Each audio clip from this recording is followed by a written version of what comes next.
ಎಲ್ಲರಿಗೂ ನಮಸ್ತೆ. ನಾನು ಹಿಂದಿನ ಕ್ಲಾಸ್ನಲ್ಲಿ ಉಪರಾಷ್ಟ್ರಪತಿಯವರ ಬಗ್ಗೆ ಟೀಚ್ ಮಾಡಿದ್ದೆ.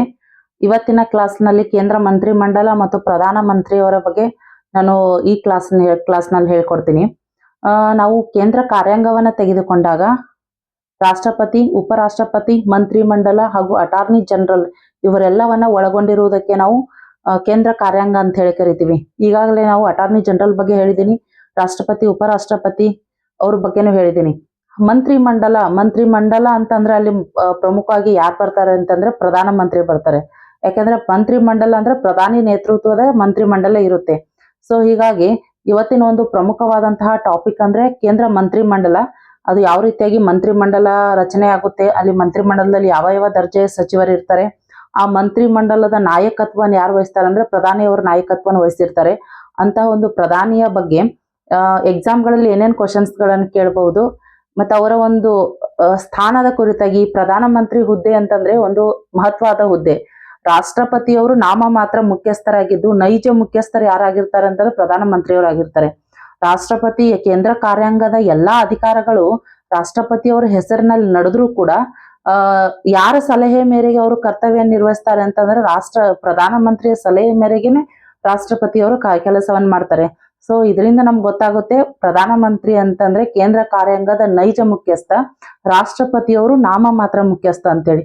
ಅಂತಹ ಒಂದು ಮಹತ್ವದ ಸ್ಥಾನವನ್ನು ಪಡೆದಿರುವಂತಹ ಪ್ರಧಾನಿ ಹುದ್ದೆಯ ಬಗ್ಗೆ, ಅವರ ಕಾರ್ಯಗಳೇನು ಮತ್ತು ಅವರ ಎಷ್ಟನೇ ಆರ್ಟಿಕಲ್ ಪ್ರಕಾರ ಅವರ ಹುದ್ದೆಗೆ ಒಂದು ಸಂವಿಧಾನದಲ್ಲಿ ಅವಕಾಶವನ್ನು ಮಾಡಿಕೊಡಲಾಗಿದೆ, ಇದೆಲ್ಲದರ ಕುರಿತು ಡೀಟೇಲ್ಡ್ ಆಗಿ ನಾನು ಇವತ್ತು ಟೀಚ್ ಮಾಡ್ತೀನಿ. ಅದು ಹಿಂದೆ ಯಾವ ರೀತಿಯ ಕ್ವಶನ್ಸ್ಗಳು ಬಂದಿವೆ ಆ ಬೇಸನ್ನು ಇಟ್ಕೊಂಡು ನಾನು ಕೆಲವೊಂದು ಇಂಪಾರ್ಟೆಂಟ್ ಪಾಯಿಂಟ್ಸ್ಗಳನ್ನ ಹೇಳ್ತೀನಿ.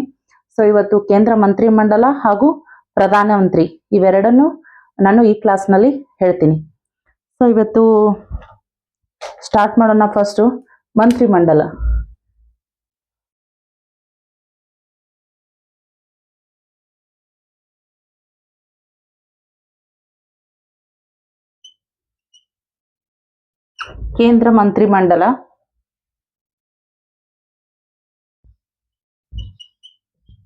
ಕೇಂದ್ರ ಮಂತ್ರಿಮಂಡಲ ಅದರಲ್ಲಿ ಮುಖ್ಯವಾಗಿ ಯಾರ ಬಗ್ಗೆ ಫಸ್ಟ್ ಅಂತಂದ್ರೆ ಪ್ರಧಾನ ಮಂತ್ರಿ.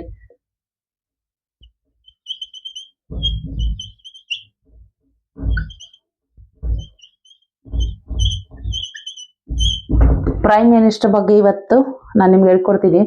ಏನು ಪ್ರಧಾನ ಮಂತ್ರಿ ಕೇಂದ್ರ ಮಂತ್ರಿಮಂಡಲದ ಒಂದು ನೈಜ ಒಂದು ನಾಯಕತ್ವನ ವಹಿಸ್ಕೊಂಡಿರ್ತಾರೆ. ಈ ಪ್ರಧಾನ ಮಂತ್ರಿನ ಹೆಡ್, ಕೇಂದ್ರ ಸರ್ಕಾರಕ್ಕೆ ಹೆಡ್ ಪ್ರಧಾನ ಮಂತ್ರಿ.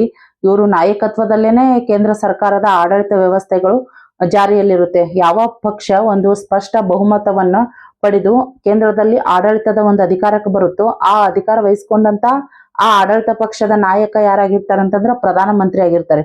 ಅಲ್ಲಿರುವಂತಹ ಎಲ್ಲಾ ಕೆಲಸಗಳು, ಕೇಂದ್ರ ಕಾರ್ಯಾಂಗದ ಎಲ್ಲಾ ಕೆಲಸಗಳು ಪ್ರಧಾನ ಮಂತ್ರಿಯ ಸಲಹೆ ಮೇರೆಗೆ ರಾಷ್ಟ್ರಪತಿಯವರ ಹೆಸರಿನಲ್ಲಿ ನಡೀತಿರ್ತಾವ.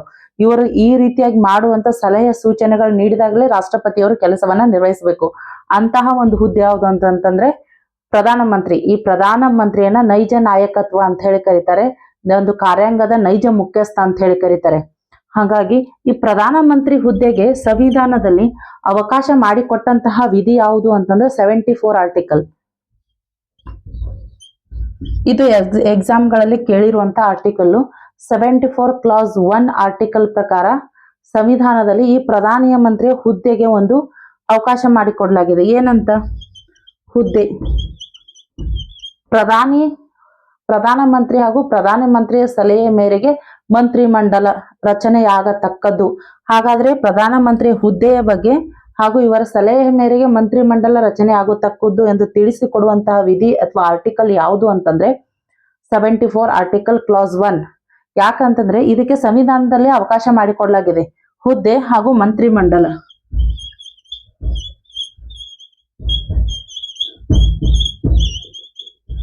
ಇವೆರಡೂ ಕೂಡ ಪ್ರಧಾನಿಯ ನೇಮಕ, ಪ್ರಧಾನ ಮಂತ್ರಿಯ ಸಲಹೆ ಮೇರೆಗೆ ಮಂತ್ರಿಮಂಡಲದ ಸಚಿವರ ನೇಮಕ.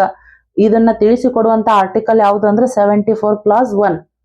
ಅಂದ್ರ ಆಡಳಿತದಲ್ಲಿ ಸಾರ್ವತ್ರಿಕ ಚುನಾವಣೆಯಲ್ಲಿ ಸ್ಪಷ್ಟ ಬಹುಮತವನ್ನ ಪಡೆದಂತಹ ಪಕ್ಷ ಸರ್ಕಾರದಲ್ಲಿ ಪ್ರಧಾನಿಯಾಗಿ ಒಂದು ನೇಮಕವಾದಂತಹ ಒಂದು ಸರ್ಕಾರ ರಚನೆ ಆಗುತ್ತೆ. ಆ ಪ್ರಧಾನಮಂತ್ರಿಯ ಸಲಹೆ ಮೇರೆಗೆ ಮಂತ್ರಿಮಂಡಲ ರಚನೆ ಆಗುತ್ತೆ. ಈ ಮಂತ್ರಿಮಂಡಲದಲ್ಲಿ ಕ್ಯಾಬಿನೆಟ್ ಸಚಿವರು, ರಾಜ್ಯ ಸಚಿವರು ಹಾಗೂ ಸಹಾಯಕ ಸಚಿವರು ಅಂತೇಳಿ 3 ದರ್ಜೆಯ ಸಚಿವರು ಇರ್ತಾರೆ ಮಂತ್ರಿಮಂಡಲದಲ್ಲಿ. ಅದನ್ನ ನೆಕ್ಸ್ಟ್ ನಾನು ಹೇಳ್ತೀನಿ. ಆ ಮಂತ್ರಿಮಂಡಲದಲ್ಲಿ ಯಾವ್ಯಾವ ಖಾತೆಗಳನ್ನ ಹಂಚಿಕೆ ಮಾಡಬೇಕು, ಯಾವ ರೀತಿಯಾಗಿ ಒಂದು ಕ್ಯಾಬಿನೆಟ್ ಅನ್ನು ರಚಿಸಬೇಕು ಅನ್ನುವುದನ್ನ ಯಾರು ತೀರ್ಮಾನ ಮಾಡ್ತಾರಂದ್ರೆ ಮಂತ್ರಿಮಂಡಲದಲ್ಲಿ ಯಾವ್ಯಾವ ಸಚಿವರು ಇರಬೇಕು, ಅವ್ರ ಯಾವ್ಯಾವ ಡಿಪಾರ್ಟ್ಮೆಂಟ್ ಖಾತೆಯನ್ನು ಕೊಡಬೇಕು, ಇದೆಲ್ಲವೂ ರಚನೆ ಆಗುವುದು ಯಾರ ಮೇರೆಗೆ ಅಂತಂದ್ರೆ ಪ್ರಧಾನಿಯ ಸಲಹೆ ಮತ್ತು ಸೂಚನೆ ಮೇರೆಗೆ. ಅದಕ್ಕಾಗಿ 74 ಆರ್ಟಿಕಲ್ ಸಂವಿಧಾನಾತ್ಮಕವಾದ ಒಂದು ಆರ್ಟಿಕಲ್ ಅಲ್ಲಿ ಏನ್ ಹೇಳಲಾಗಿದೆ ಅಂದ್ರೆ ಪ್ರಧಾನಿ ನೇಮಕ, ಪ್ರಧಾನಮಂತ್ರಿಯ ಸಲಹೆ ಮೇರೆಗೆ ಮಂತ್ರಿಮಂಡಲ ಸಚಿವರ ನೇಮಕ. ಎಕ್ಸಾಮ್ಗಳಲ್ಲಿ ಹಿಂಗ್ ಕೇಳಿದ್ದಾರೆ, ಪ್ರಧಾನಮಂತ್ರಿ ನೇಮಕ ಅಥವಾ ಹುದ್ದೆಯ ಬಗ್ಗೆ ತಿಳಿಸಿಕೊಡುವಂತ ಆರ್ಟಿಕಲ್ ಯಾವುದು ಅಂತ ಕೇಳಿದರೆ ಆರ್ಟಿಕಲ್ 74. ಹಾಗಾದ್ರೆ ನೆಕ್ಸ್ಟ್ ಇನ್ನೊಂದು ಆರ್ಟಿಕಲ್ ಬರುತ್ತೆ, ಪ್ರಧಾನಮಂತ್ರಿಯನ್ನ ಯಾರು ನೇಮಕ ಮಾಡಬೇಕು? ಪ್ರಧಾನಮಂತ್ರಿಯನ್ನ ರಾಷ್ಟ್ರಪತಿಯವರು ನೇಮಕ ಮಾಡ್ತಾರೆ.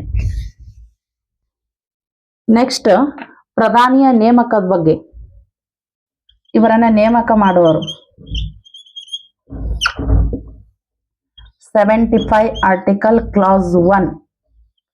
75 ಆರ್ಟಿಕಲ್ ಕ್ಲಾಸ್ 1 ಪ್ರಕಾರ ಪ್ರಧಾನಮಂತ್ರಿಯನ್ನ ರಾಷ್ಟ್ರಪತಿಯವರು ನೇಮಕ ಮಾಡ್ತಾರೆ. ನೇಮಕ ಯಾರು ಮಾಡ್ತಾರೆ ಅಂದ್ರೆ ರಾಷ್ಟ್ರಪತಿ. ಇನ್ನು ಕೇಳಿದರೆ ಪ್ರಧಾನಮಂತ್ರಿಯನ್ನ ಯಾರು ನೇಮಕ ಮಾಡುತ್ತಾರೆ ಅಂತ. ಪ್ರಧಾನಮಂತ್ರಿಯನ್ನ ರಾಷ್ಟ್ರಪತಿಯವರು ನೇಮಕ ಮಾಡ್ತಾರೆ. ರಾಷ್ಟ್ರಪತಿಯವರು ಯಾವ ರೀತಿಯಾಗಿ ನೇಮಕ ಮಾಡ್ತಾರೆ? ಸಾರ್ವತ್ರಿಕ ಚುನಾವಣೆಯಲ್ಲಿ ಸ್ಪಷ್ಟ ಬಹುಮತ ಪಡೆದಂತಹ ಪಕ್ಷದ ಮುಖಂಡನನ್ನ ಸರ್ಕಾರ ರಚನೆಗೆ ರಾಷ್ಟ್ರಪತಿಯವರು ಆಹ್ವಾನಿಸ್ತಾರೆ. ಆ ಒಂದು ನಾಯಕನನ್ನ ಪ್ರಧಾನಿಯಾಗಿ ನೇಮಕ ಮಾಡ್ತಾರೆ. ಪ್ರಧಾನಿಯಾಗಿ ನೇಮಕ ಆದಂತಹ ವ್ಯಕ್ತಿಯ ಒಂದು ಸಲಹೆ ಮೇರೆಗೆನೆ ಮಂತ್ರಿಮಂಡಲ ರಚನೆ ಆಗುತ್ತೆ. ಕ್ಯಾಬಿನೆಟ್ ಯಾರ್ಯಾರು ಯಾವ್ಯಾವ ಖಾತೆ ಡಿವೈಡ್ ಮಾಡ್ತಾರೆ ಅಂತ ಹೇಳಿ ಆ ರಾಷ್ಟ್ರಪತಿ ನೇಮಕ ಮಾಡಿದಂತ ವ್ಯಕ್ತಿ ಹೇಳಿದಂತಹ ಪ್ರಧಾನಿ ಸಲಹೆ ಮೇರೆಗೆ ಮಂತ್ರಿಮಂಡಲ ಹಾಗೂ ಇತರ ಮಂತ್ರಿಗಳ ನೇಮಕವನ್ನು ಯಾರು ಮಾಡ್ತಾರೋ ಅಂತ ರಾಷ್ಟ್ರಪತಿನೇ ಮಾಡ್ತಾರೆ. ರಾಷ್ಟ್ರಪತಿ ಡೈರೆಕ್ಟ್ ಆಗಿ ನೇಮಕ ಮಾಡೋದಿಲ್ಲ. ಪ್ರಧಾನಿಯಾಗಿ ಆಯ್ಕೆ ಆದಂತವ್ರು ಆದ್ಮೇಲೆ ಇವ್ರಿವ್ರು ಇದೇ ಖಾತೆ ಕೊಡ್ಬೇಕು, ಈ ಮಂತ್ರಿಗಳನ್ನ ನೇಮಕ ಮಾಡ್ರಿ ಅಂತೇಳಿ ರಾಷ್ಟ್ರಪತಿಗೆ ಇವರು ಸಲಹೆ ನೀಡಿದ ಮೇಲೆ ರಾಷ್ಟ್ರಪತಿ ಪ್ರಧಾನಿಯ ನೇಮಕ ಹಾಗೂ ಪ್ರಧಾನಿಯ ಸಲಹೆ ಮೇರೆಗೆ ಮಂತ್ರಿಮಂಡಲದ ಸಚಿವರನ್ನ ನೇಮಕ ಯಾರು ಮಾಡ್ತಾರೋ ಅಂತಂದ್ರೆ ರಾಷ್ಟ್ರಪತಿ. ಹಾಗಾದ್ರೆ ಪ್ರಧಾನಮಂತ್ರಿಯನ್ನ ನೇಮಕ ಮಾಡುವವರು ರಾಷ್ಟ್ರಪತಿ. ಪ್ರಧಾನಿಯ ಸಲಹೆ ಮೇರೆಗೆ ಮಂತ್ರಿಮಂಡಲದ ಸಚಿವರನ್ನು ನೇಮಕ ಮಾಡುವವರು ಯಾರು ಅಂತಂದ್ರೆ ರಾಷ್ಟ್ರಪತಿಯವರೇ ನೇಮಕ ಮಾಡ್ತಾರೆ. ಹಾಗಾದ್ರೆ ಈ ಪ್ರಧಾನಿಗೆ ಪ್ರಮಾಣ ವಚನವನ್ನು ಯಾರು ಬೋಧಿಸ್ತಾರೆ ಅಂತಂದ್ರೆ ರಾಷ್ಟ್ರಪತಿ. ಇದು ಕ್ವಶನ್ಸ್ ಬಂದಿದೆ. ಪ್ರಮಾಣ ವಚನ ರಾಷ್ಟ್ರಪತಿನೇ ಬೋಧಿಸ್ತಾರೆ.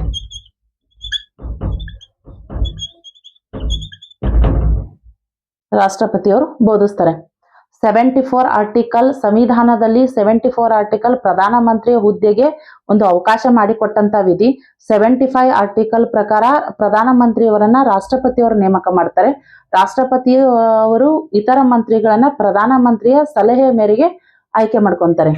ಹಾಗಾದ್ರೆ ಪ್ರಧಾನಿಯಾಗಿ ನೇಮಕವಾಗುವಂತಹ ವ್ಯಕ್ತಿ, ಇನ್ನೊಂದು ಕ್ವಶನ್ಸ್ ಕೇಳಿದ್ರು ಎಕ್ಸಾಮ್ಗಳಲ್ಲಿ ಏನೇನು ಇಂಪಾರ್ಟೆನ್ಸ್ ಕೇಳಿದರೆ ಅದನ್ನ ನಾನು ಇಲ್ಲಿ ಕವರ್ ಮಾಡಕ್ಕೆ ಟ್ರೈ ಮಾಡಿದ್ದೀನಿ. ಪ್ರಧಾನಮಂತ್ರಿ ಆಗಿ ನೇಮಕ ಆಗುವಂತಹ ವ್ಯಕ್ತಿ ಯಾವುದಾದರೂ ಒಂದು ಸದನದ ಸದಸ್ಯನಾಗಿರ್ಬೇಕು. ಲೋಕಸಭೆ ಸದನ ಅಂತಂದ್ರೆ ಏನು? ಕೇಂದ್ರದಲ್ಲಿ ರಾಜ್ಯಸಭೆ ಇದೆ, ಲೋಕಸಭೆ ಇದೆ. ರಾಜ್ಯಸಭೆ ಆದ್ರೂ ಸದಸ್ಯನಾಗಿರ್ಬೇಕು, ಲೋಕಸಭೆಯನ್ನಾದ್ರೂ ಸದಸ್ಯನಾಗಿರ್ಬೇಕು. ಪ್ರಧಾನಿ ಆದಂತ ವ್ಯಕ್ತಿಗೆ ಒಂದು ಅರ್ಹತೆ ಇದು. ರಾಜ್ಯಸಭೆ ಅಥವಾ ಲೋಕಸಭೆ ಸದನದ ಸದಸ್ಯನಾಗಿರ್ಬೋದು. ಒಂದು ವೇಳೆ ಪ್ರಧಾನಿ ಆಗಿ ಆಯ್ಕೆ ಆದ ವ್ಯಕ್ತಿ ಎರಡೂ ಸದನದ ಸದಸ್ಯನಾಗಿಲ್ಲದಿದ್ದರೂ ಕೂಡ ಆಯ್ಕೆ ಆಗ್ತಾರೆ. ಬಟ್ ಪ್ರಧಾನಿಯಾಗಿ ನೇಮಕವಾದ 6 ತಿಂಗಳೊಳಗಾಗಿ ಯಾವುದಾದರೂ ಒಂದು ಸದನದ ಸದಸ್ಯನಾಗಿರ್ಲೇಬೇಕು. ಅದು ಲೋಕಸಭೆನಾಗಿರ್ಬೋದು, ರಾಜ್ಯಸಭೆನಾಗಿರ್ಬೋದು.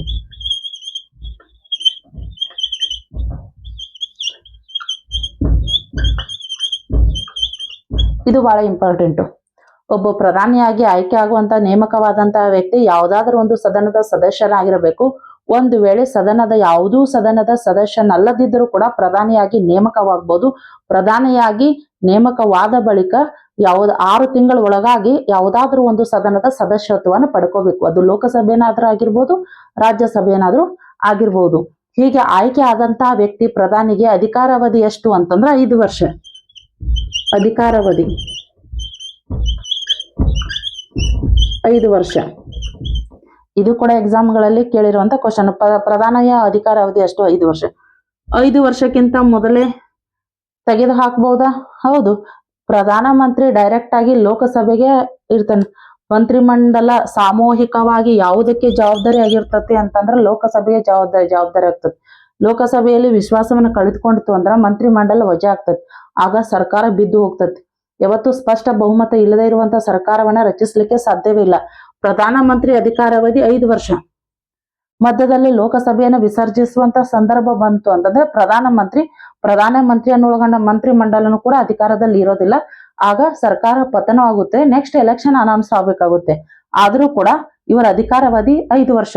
ಮಧ್ಯದಲ್ಲಿ ಕೂಡ ಏನೋ ಸಂದರ್ಭ ಬಂದ್ಬಿಟ್ಟು ಲೋಕಸಭೆ ಕೂಡ ವಿಸರ್ಜನೆ ಆಗ್ಬಹುದು. ಹಾಗಾದ್ರೆ ಪ್ರಧಾನಮಂತ್ರಿಯ ಒಂದು ಸಂಬಳ ಸವಲತ್ತುಗಳನ್ನು ಯಾರು ನಿರ್ಧರಿಸುತ್ತಾರೆ ಅಂತ ಇನ್ನೊಂದು ಕ್ವಶನ್. ಎಕ್ಸಾಮ್ಗಳಲ್ಲಿ ಕೇಳಿರುವಂತ ಮತ್ತೊಂದು ಕ್ವಶನ್. ಪ್ರಧಾನಮಂತ್ರಿಯ ಸಂಬಳ ಸವಲತ್ತನ್ನ ಸಂಸತ್ತು ಕಾಲಕ್ಕೆ ನಿರ್ಧರಿಸ್ತತಿ. ಸಂಸತ್ತು ನಿರ್ಧರಿಸಿದಂತ ಸಂಬಳ ಸವಲತ್ತನ್ನ ಇವರು ಪಡ್ಕೊಂತಾರೆ. ಹಾಗಾದ್ರೆ ಪ್ರಧಾನಮಂತ್ರಿಯ ಸಂಬಳ ಸೌಲಭ್ಯಗಳ ಬಗ್ಗೆ ಯಾರು ನಿರ್ಧರಿಸ್ತಾರಂತಂದ್ರೆ ಸಂಸತ್ತು.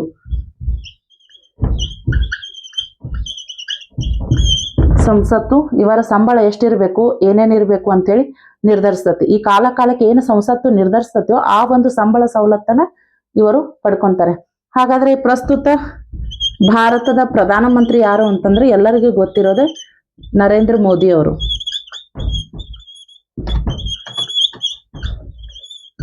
ನರೇಂದ್ರ ಮೋದಿ ಅವರು ಭಾರತದ ಪ್ರಸ್ತುತ ಪ್ರಧಾನಿಯಾಗಿರ್ತಾರೆ. ಇದಿಷ್ಟು ಪ್ರಧಾನಿಯವರ ಒಂದು ಸಂಬಂಧಪಟ್ಟಂತೆ ಅಧಿಕಾರಾವಧಿ, ಅವರ ಸಂಬಳ ಸವಲತ್ತನ್ನ ನಿರ್ಧರಿಸುವುದು ಯಾವುದು ಸಂಸತ್ತು. ಅವರು ಪ್ರಧಾನಿಯಾಗಿ ಆಯ್ಕೆ ಆದ ಮೇಲೆ ಯಾವ್ದಾದ್ರು ಒಂದು ಸದನದ ಸದಸ್ಯರಾಗಿರ್ಲೇಬೇಕು. ಒಂದು ವೇಳೆ ಸದನದ ಸದಸ್ಯರಲ್ಲದಿದ್ರು ಕೂಡ ಅವರನ್ನ ಆಯ್ಕೆ ಮಾಡ್ತೀವಿ. ಆಯ್ಕೆ ಆದ ಒಂದು 6 ತಿಂಗಳ ಒಳಗಾಗಿ ಯಾವ್ದಾರ ಒಂದು ಸದನದ ಸದಸ್ಯತ್ವವನ್ನು ಪಡೆಯುವುದು ಕಡ್ಡಾಯವಾಗಿರ್ತತಿ. ಪ್ರಧಾನಮಂತ್ರಿಯವನ್ನ ಯಾರ ನೇಮಕ ಮಾಡ್ತಾರೆ ಅಂದ್ರೆ ಆರ್ಟಿಕಲ್ 75 ಪ್ರಕಾರ ರಾಷ್ಟ್ರಪತಿಗಳು ನೇಮಕ ಮಾಡ್ತಾರೆ. ಹಾಗೂ ಅವರು ಪ್ರಧಾನಿಗೆ ಪ್ರಮಾಣ ವಚನವನ್ನು ಬೋಧಿಸುವವರು ಯಾರು? ರಾಷ್ಟ್ರಪತಿ. ಅವರಿಗೆ ಸಂಬಂಧಪಟ್ಟಂತೆ ಇನ್ನೊಂದು ಆರ್ಟಿಕಲ್ ಮೊದಲೇ ಹೇಳಿದೆ 74 ಪ್ರಧಾನಮಂತ್ರಿ ಹುದ್ದೆ ಮತ್ತು ಮಂತ್ರಿಮಂಡಲದ ರಚನೆ ಬಗ್ಗೆ ತಿಳಿಸಿಕೊಡುವಂತ ಆರ್ಟಿಕಲ್ 74. ಇವಿಷ್ಟು ಪ್ರತಿಯೊಂದು ಎಕ್ಸಾಮ್ಗಳಲ್ಲಿ ರಿಪೀಟ್ ಆಗಿರುವಂತಹ ಕ್ವಶನ್ಸ್ಗಳು. ಇದರಲ್ಲಿ ಯಾವ್ದಾದ್ರು ಒಂದು ಕ್ವಶನ್ ಕೂಡ ಯಾವ್ದಾದ್ರು ಎಕ್ಸಾಮ್ಗೆ ಬರಬಹುದು. ಇವೆಲ್ಲವೂ ನೆನಪಲ್ಲಿ ಇಟ್ಕೋಬೇಕು. ಸಂಸತ್ತು, ಅಧಿಕಾರಾವಧಿ, ಆರ್ಟಿಕಲ್ 74, 75 ಆರ್ಟಿಕಲ್, ನೇಮಕ, ಪ್ರಮಾಣ ವಚನ, ಇವೆಲ್ಲವೂ ಕೂಡ ಗೊತ್ತಿರಬೇಕು.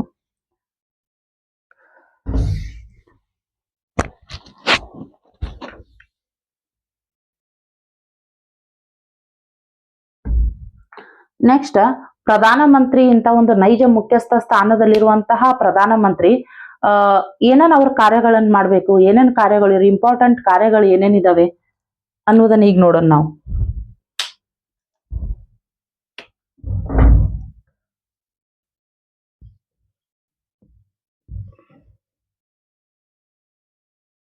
ಒಂದೇದು ಸರ್ಕಾರದ ಮುಖ್ಯಸ್ಥ. ಯಾಕೆ ಸರ್ಕಾರದ ಮುಖ್ಯಸ್ಥ ಅಂದ್ರೆ ಇವ್ರಿಗೆ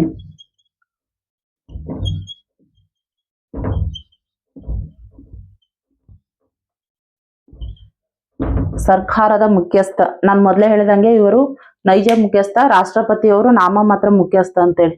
ಸರ್ಕಾರದ ಮುಖ್ಯಸ್ಥ ಏನೇ ನೇಮಕ ಆಗಿರ್ಬೋದು, ಆಯ್ಕೆ ಆಗಿರ್ಬೋದು, ಸಮಿತಿ ಕರೆಯುವುದಾಗಿರ್ಬೋದು, ಸಭೆಯನ್ನು ಮುಂದೂಡೋದಾಗಿರ್ಬೋದು, ಏನೋ ಒಂದು ಕೇಂದ್ರ ಮಂತ್ರಿ ಮಂಡಲಕ್ಕೆ ಸಂಬಂಧಪಟ್ಟಂತೆ ಏನಾದ್ರೂ ಇದ್ರೆ ಅದು ಯಾರ ಸಲಹೆ ಮೇರೆಗೆ ಆಯ್ಕೆ ನಡೆಯುತ್ತೆ ಅಂದ್ರೆ ಪ್ರಧಾನಮಂತ್ರಿಯ ಸಲಹೆ ಮೇರೆಗೆ ನಡೆಯುತ್ತೆ. ಯಾವುದೇ ಬೇರೆ ದೇಶದೊಂದಿಗೆ ಒಪ್ಪಂದ ಆಗಿರ್ಬೋದು, ಯಾವುದೇ ಒಂದು ಏನೋ ಒಂದು ಆದ್ರೂ ಸಹಿತ ಅದಕ್ಕೆ ಸಲಹೆಗಳು ಯಾರು? ಮುಖ್ಯ ಪ್ರಧಾನಮಂತ್ರಿ ಒಬ್ಬರೇ ಡಿಸೈಡ್ ಮಾಡೋದಿಲ್ಲ. ಅವರು ನೇತೃತ್ವದ ಮಂತ್ರಿ ಮಂಡಲ ಇರ್ತದೆ. ಆ ಮಂತ್ರಿ ಮಂಡಲಕ್ಕೆ ಯಾರು ಬಾಸ್, ಹೆಡ್ ಯಾರು ಅಂತಂದ್ರೆ ಇವರೇ. ಸೊ ಹಂಗಾಗಿ ಸರ್ಕಾರದ ಮುಖ್ಯಸ್ಥ ಅಂತ ಹೇಳಿ ಪ್ರಧಾನಮಂತ್ರಿ ಅವ್ರನ್ನ ಕರೀತಾರೆ. ಹಾಗಾದ್ರೆ ನೆಕ್ಸ್ಟ್, ರಾಷ್ಟ್ರಪತಿಯವರಿಗೆ ಸಲಹೆ ಸೂಚನೆ ನೀಡ್ತಾರೆ. ನೆಕ್ಸ್ಟ್ ಪಾಯಿಂಟ್,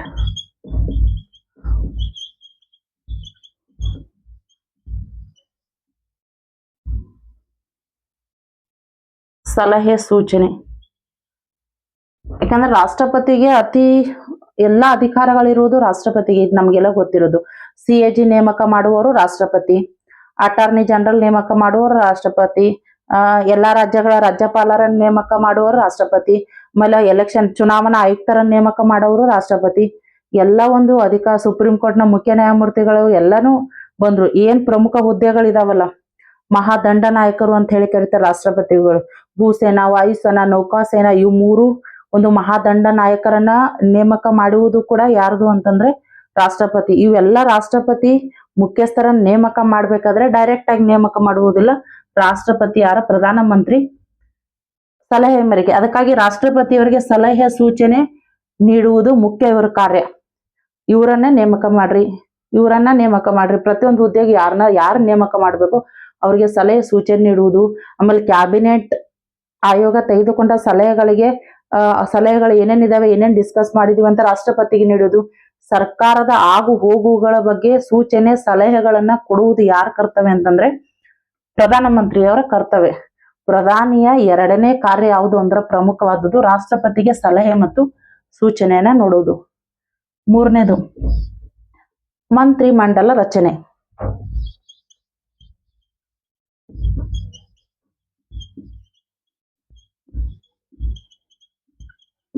ಏನಿದು ಮಂತ್ರಿ ಮಂಡಲದ ರಚನೆ? ಇದು ಪ್ರಮುಖವಾದ ಕಾರ್ಯ. ಈಗ ಸಾರ್ವತ್ರಿಕ ಚುನಾವಣೆಯಲ್ಲಿ ಒಂದು ಪಕ್ಷ ಸ್ಪಷ್ಟ ಬಹುಮತವನ್ನು ಪಡ್ಕೊಂಡಿದೆ. ಆ ಪಕ್ಷದ ನಾಯಕರಾಗಿ ಒಬ್ರು ಪ್ರಧಾನಿಯಾಗಿ ಆಯ್ಕೆಯಾಗಿದ್ದಾರೆ. ಪ್ರಧಾನಿಯಾಗಿ ಆಯ್ಕೆ ಆದಂತಹ ವ್ಯಕ್ತಿಗೆ ಮುಂದಿರುವಂತಹ ಒಂದು ಸವಾಲು ಅಂದ್ರೆ ಮಂತ್ರಿ ಮಂಡಲ ರಚನೆ ಮಾಡ್ಬೇಕು ಅವ್ರು. ಯಾಕಂದ್ರೆ ಮಂತ್ರಿ ಮಂಡಲದಲ್ಲಿ 3 ದರ್ಜೆಯ ಸಚಿವರು ಬರ್ತಾರೆ. ಕ್ಯಾಬಿನೆಟ್ ಸಚಿವರು, ಸಹಾಯಕ ಅಥವಾ ರಾಜ್ಯ ಸಚಿವರು, ಆಮೇಲೆ ಸಹಾಯಕ ಸಚಿವರು ಅಂತೇಳಿ. ಈ 3 ಸಚಿವರಿಗೆ 3 ಹಂತದ ಒಂದು ಸಚಿವರು ಇರ್ತಾರೆ. ಕ್ಯಾಬಿನೆಟ್ ಸಚಿವರು ಎಲ್ಲರಿಗೂ ಗೊತ್ತಿರೋ ಉನ್ನತ ಸ್ಥಾನವನ್ನು ಹೊಂದಿರ್ತಾರೆ. ಅವರ ಸಹಾಯಕರಾಗಿ ರಾಜ್ಯ ಸಚಿವರು ಇರ್ತಾರೆ. ಅವರ ಸಹಾಯಕರಾಗಿ ಇನ್ನೊಬ್ರು ಅಸಿಸ್ಟೆಂಟ್ಸ್ ಇರ್ತಾರೆ, ಸಹಾಯಕ ಸಚಿವರು ಅಂತೇಳಿ. ಈ 3 ಸ್ಥಾನಗಳನ್ನ, ಈ 3 ಒಂದು ಹಂತಗಳನ್ನ ದಾಟಿ ಒಂದು ಮಂತ್ರಿ ಮಂಡಲವನ್ನ ಕ್ರಿಯೇಟ್ ಮಾಡುವಂತ ಜವಾಬ್ದಾರಿ ಯಾರ್ದಿರ್ತದಂದ್ರೆ ಪ್ರಧಾನಿಯವ್ರದ್ದು. ಆ ಮಂತ್ರಿ ಮಂಡಲ ಯಾರ್ಯಾರ ಖಾತೆಯನ್ನು ಹಂಚ್ತಿರ್ತಾರೆ, ಆ ಒಂದು ಖಾತೆಯನ್ನ ನಿಭಾಯಿಸುವಂತಹ ಎಬಿಲಿಟಿ ಯಾರಿಗಿದೆ. ಈಗ ಮುಖ್ಯವಾಗಿ ನಾನು ಹೇಳ್ತೀನಿ, ವಿದೇಶಾಂಗ ಆಗಿರ್ಬೋದು, ರಕ್ಷಣೆ ಆಗಿರ್ಬೋದು, ಹಣಕಾಸು, ಗೃಹ, ಆಮೇಲೆ ಕೈಗಾರಿಕೋದ್ಯಮ, ರೈಲ್ವೆ, ಇವು ಕ್ಯಾಬಿನೆಟ್ ದರ್ಜೆ ಹುದ್ದೆಗಳು. ಆಮೇಲೆ ಮುಖ್ಯವಾಗಿ ಮತ್ತೆ ಬರ್ತೇವೆ ಸಣ್ಣ ಕೈಗಾರಿಕೆಗಳು, ಶಿಕ್ಷಣ, ಇವೆಲ್ಲ ಒಂದು ಇರುತ್ತೆ. ಪ್ರವಾಸೋದ್ಯಮ, ಇವೆಲ್ಲವೂ ಆ ಒಂದು ಎಬಿಲಿಟಿ ಯಾರ್ಯಾರಿಗಿದೆ, ನಿಭಾಯಿಸ್ಕೊಂಡು ಹೋಗುವಂತ ಕೆಪಾಸಿಟಿ ಯಾರ್ಯಾರಿದೆ. ಮುಖ್ಯವಾಗಿ ಅಂತಂದ್ರೆ ಪ್ರಧಾನಿಯ ಒಂದು ವಿಶ್ವಾಸ ನಂಬಿಕಾರ್ಹವಾದ ವ್ಯಕ್ತಿ ಯಾರು. ಪ್ರಧಾನಿಯಾಗಿ ನೇಮಕ ಆದ್ಮೇಲೆ ಸರ್ಕಾರ ರಚನೆ ಮಾಡ್ಬೇಕು, ಮಂತ್ರಿ ಮಂಡಲವನ್ನ ರಚನೆ ಮಾಡ್ಬೇಕು. ಪ್ರಧಾನಿ ನೇಮಕ ಆದ್ಮೇಲೆ ಮಂತ್ರಿ ಮಂಡಲ ರಚನೆ ಆದ್ರೇನೆ ಸರ್ಕಾರ ಮುಂದುವರಿಸ್ಕೊಂಡು ಹೋಗ್ಬೋದು. ಪ್ರಧಾನಿ ಒಂದು ಘನವಾದ ಕಾರ್ಯ ಯಾವುದು ಅಂತಂದ್ರೆ ಪ್ರಮುಖವಾದ ಕಾರ್ಯ ಮಂತ್ರಿ ಮಂಡಲ ರಚನೆ. ಮುಖ್ಯವಾಗಿ ಸರ್ಕಾರದ ಮುಖ್ಯಸ್ಥ ರಾಷ್ಟ್ರಪತಿಗೆ ಸಲಹೆ ನೀಡಬೇಕು, ಮಂತ್ರಿ ಮಂಡಲವನ್ನ ರಚಿಸಬೇಕು. ನೆಕ್ಸ್ಟ್ ಖಾತೆ ಹಂಚಿಕೆ. ಖಾತೆಗಳ ಹಂಚಿಕೆ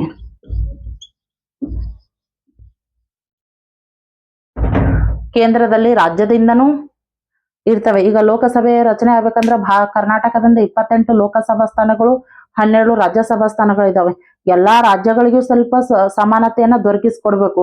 ಈಗ ನಮ್ಮ ರಾಜ್ಯದಿಂದನೂ ಕೇಂದ್ರ ರಾಜ್ಯ ಸಚಿವರಾಗಿ ಕೆಲವೊಬ್ರು ಅವಧಿಯನ್ನ ಸಲ್ಲಿಸಿದ್ದಾರೆ, ಆಡಳಿತದಲ್ಲಿದ್ದಾರೆ.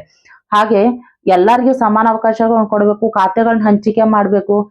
ಅಲ್ಲಿ ಬೇರೆ ಬೇರೆ ಒಂದು ಇದರ ವರ್ಗದವರಿಗೂ ಸಮಾನತೆಯನ್ನು ತರ್ಕಿಸ್ಕೊಡ್ಬೇಕು. ಆ ಖಾತೆ ಹಂಚಿಕೆಯನ್ನು ಮಾಡೋರು ಯಾರು ಅಂತಂದ್ರೆ ಪ್ರಧಾನಮಂತ್ರಿ. ಖಾತೆಗಳ ಹಂಚಿಕೆಯನ್ನು ಯಾರು ಮಾಡ್ತಾರೋ ಅಂದ್ರೆ ಪ್ರಧಾನಮಂತ್ರಿ. ಮಂತ್ರಿ ಮಂಡಲವನ್ನು ರಚನೆ ಮಾಡ್ಬೇಕು. ಮಂತ್ರಿ ಮಂಡಲದಲ್ಲಿ ಖಾತೆಗಳನ್ನ ಹಂಚುವಂತಹ ಒಂದು ಇದನ್ನ ಮಾಡುವಂತ ಜವಾಬ್ದಾರಿ ಯಾವುದು, ಘನವಾದ ಕಾರ್ಯ ಅಂತಂದ್ರೆ ಇವ್ರದು. ನೆಕ್ಸ್ಟ್ ಕ್ಯಾಬಿನೆಟ್ ಸಭೆಯನ್ನು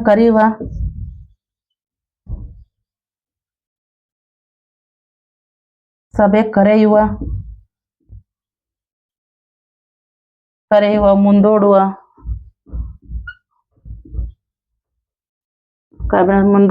ರದ್ದುಪಡಿಸುವ. ಏನಿದು ಕ್ಯಾಬಿನೆಟ್ ಸಭೆ ಕರೆಯುವ, ಮುಂದೂಡುವ, ರದ್ದುಪಡಿಸುವಂತದ್ದು ಅಧಿವೇಶನ ಅಲ್ಲ. ಕ್ಯಾಬಿನೆಟ್ ಸಚಿವರು ಅಂತಂದ್ರೆ ಸರ್ಕಾರದ ಆಗು ಹೋಗುಗಳ ಕುರಿತು ಉನ್ನತ ದರ್ಜೆಯ ಅಥವಾ ಸಚಿವ ಸಂಪುಟ ದರ್ಜೆಯ ಅಧಿಕಾರಿಗಳೊಂದಿಗೆ ಅಥವಾ ಉನ್ನತ ದರ್ಜೆಯ ಒಂದು ಮಂತ್ರಿಗಳೊಂದಿಗೆ ಚರ್ಚಿಸ್ಬೇಕಾದ್ರೆ ಕ್ಯಾಬಿನೆಟ್ ಅನ್ನ ಕರೀತಾರೆ, ಕ್ಯಾಬಿನೆಟ್ ಸಚಿವರು ಅಂತ ಹೇಳಿ. ಆ ಒಂದು ಸಚಿವರನ್ನ ಕರೆಯುವ, ಮುಂದೂಡುವ, ಆ ಒಂದು ಸಭೆಯನ್ನ ಕರೆಯುವ, ಮುಂದೂಡುವ ಮತ್ತು ಅವರಿಗೆ ಅವಶ್ಯಕವೆನಿಸಿದಲ್ಲಿ ರದ್ದುಪಡಿಸುವಂತಹ ಒಂದು ಇದು ಯಾರು ಮಾಡ್ತಾರೋ ಅಂತಂದ್ರೆ ಇವ್ರು ಮಾಡ್ತಾರೆ. ಹೌದು, ಯಾವ್ದಾದ್ರು ಒಂದು ವಿಶೇಷವಾದ ಅಥವಾ ಒಂದು ಬಹುಮುಖ್ಯವಾದ ಅಂಶದ ಬಗ್ಗೆ ಚರ್ಚಿಸ್ಬೇಕಾದ್ರೆ ಅವರು ಕ್ಯಾಬಿನೆಟ್ ಅನ್ನ ಕರಿಬೇಕು. ಈಗ ಫಾರ್ ಎಕ್ಸಾಂಪಲ್, ಎಲ್ಲೋ ಗಡಿಯಲ್ಲಿ ಏನಾಗಿದೆ, ಯುದ್ಧ ಅಥವಾ ಶಾಂತಿ ಒಪ್ಪಂದ ಯಾವುದೋ ಒಂದು ಇರುತ್ತೆ, ಒಂದು ರಕ್ಷಣಾ ವ್ಯವಸ್ಥೆ, ಡಿಫೆನ್ಸ್ ಸಂಬಂಧಪಟ್ಟಂಗಾಗಿರ್ಬೋದು ಅಥವಾ ವಿದೇಶಾಂಗಕ್ಕೆ ಸಂಬಂಧಪಟ್ಟಂಗಿರ್ಬೋದು, ಒಂದು ಪ್ರಮುಖವಾದ ವಿಷಯ ಬಗ್ಗೆ ಚರ್ಚೆ ಆಗ್ಬೇಕಂತಂದ್ರೆ ಸಂಪುಟ ದರ್ಜೆಯ ಮಂತ್ರಿಗಳನ್ನ ಕರೆದು ಅವ್ರು ಏನ್ ಮಾಡ್ತಾರೆ, ಕ್ಯಾಬಿನೆಟ್ ಸಭೆಯನ್ನ ಕರೀತಾರೆ. ಆ ಸಭೆಯಲ್ಲಿರುವಂತಹ ಎಲ್ಲಾ ಸಚಿವರೊಂದಿಗೆ ತೀರ್ಮಾನಿಸ್ತಾರೆ. ಆ ಒಂದು ಏನ್ ತೀರ್ಮಾನಿಸ್ತಾರಲ್ಲ ಅವನ್ನ ರಾಷ್ಟ್ರಪತಿ ತಿಳಿಸ್ಬೇಕು, ಕ್ಯಾಬಿನೆಟ್ ಅಲ್ಲಿ ಇದು ಚರ್ಚೆ ಆಗಿದೆ ಅಂತೇಳಿ. ಹೀಗೆ ರಾಷ್ಟ್ರಪತಿಗೂ ಮತ್ತು ಕ್ಯಾಬಿನೆಟ್ಗೂ ಇರುವಂತ ಒಂದು ಸಂಪರ್ಕ ಕೊಂಡಿಯಾಗಿ ಯಾರಂತಂದ್ರೆ ಪ್ರಧಾನಮಂತ್ರಿಗಳು ಕರ್ತವ್ಯವನ್ನ ನಿರ್ವಹಿಸ್ತಾರೆ. ಕ್ಯಾಬಿನೆಟ್ ಸಭೆ ಕರೆಯುವ ಹಾಗೂ ಮುಂದೂಡುವ ರದ್ದುಪಡಿಸುವಂತ ಅಧಿಕಾರ ಯಾರಿಗಿದೆ ಅಂತಂದ್ರೆ ಇವ್ರಿಗಿರುತ್ತೆ. ಇನ್ನೊಂದು ಕ್ವಶನ್ ಬಂದಿತ್ತು, ಕ್ಯಾಬಿನೆಟ್ ಸಭೆಯ ಅಧ್ಯಕ್ಷತೆ ಯಾರು ಇರ್ತಾರಂತಂದ್ರೆ ಇವರೇ. ಇಲ್ಲಿ ಸ್ಪೀಕರು ಅವ್ರು ಯಾರು ಬರಲ್ಲ, ಅದು ಅಧಿವೇಶನದಲ್ಲಿ ಬೇರೆ, ಅದು 3 ರೀತಿಯ ಅಧಿವೇಶನ ನಡೀತಾವ, ಅದು ಬೇರೆ. ಇಲ್ಲಿ ಕ್ಯಾಬಿನೆಟ್ ಅಂದ್ರೆ ಅವ್ರು ಸಂಬಂಧಪಟ್ಟಂತ ಚರ್ಚಿಸುವಂತ ನಾಯಕತ್ವ ಯಾರು ವಹಿಸಿರ್ತಾರಂತಂದ್ರೆ ಇವ್ರು ಇರ್ತಾರೆ. ನೆಕ್ಸ್ಟ್ ಅದೇ ಕ್ಯಾಬಿನೆಟ್ ಮತ್ತು ರಾಷ್ಟ್ರಪತಿಯವರ ಮಧ್ಯೆ ಸಂಪರ್ಕ ಸೇತುವೆ.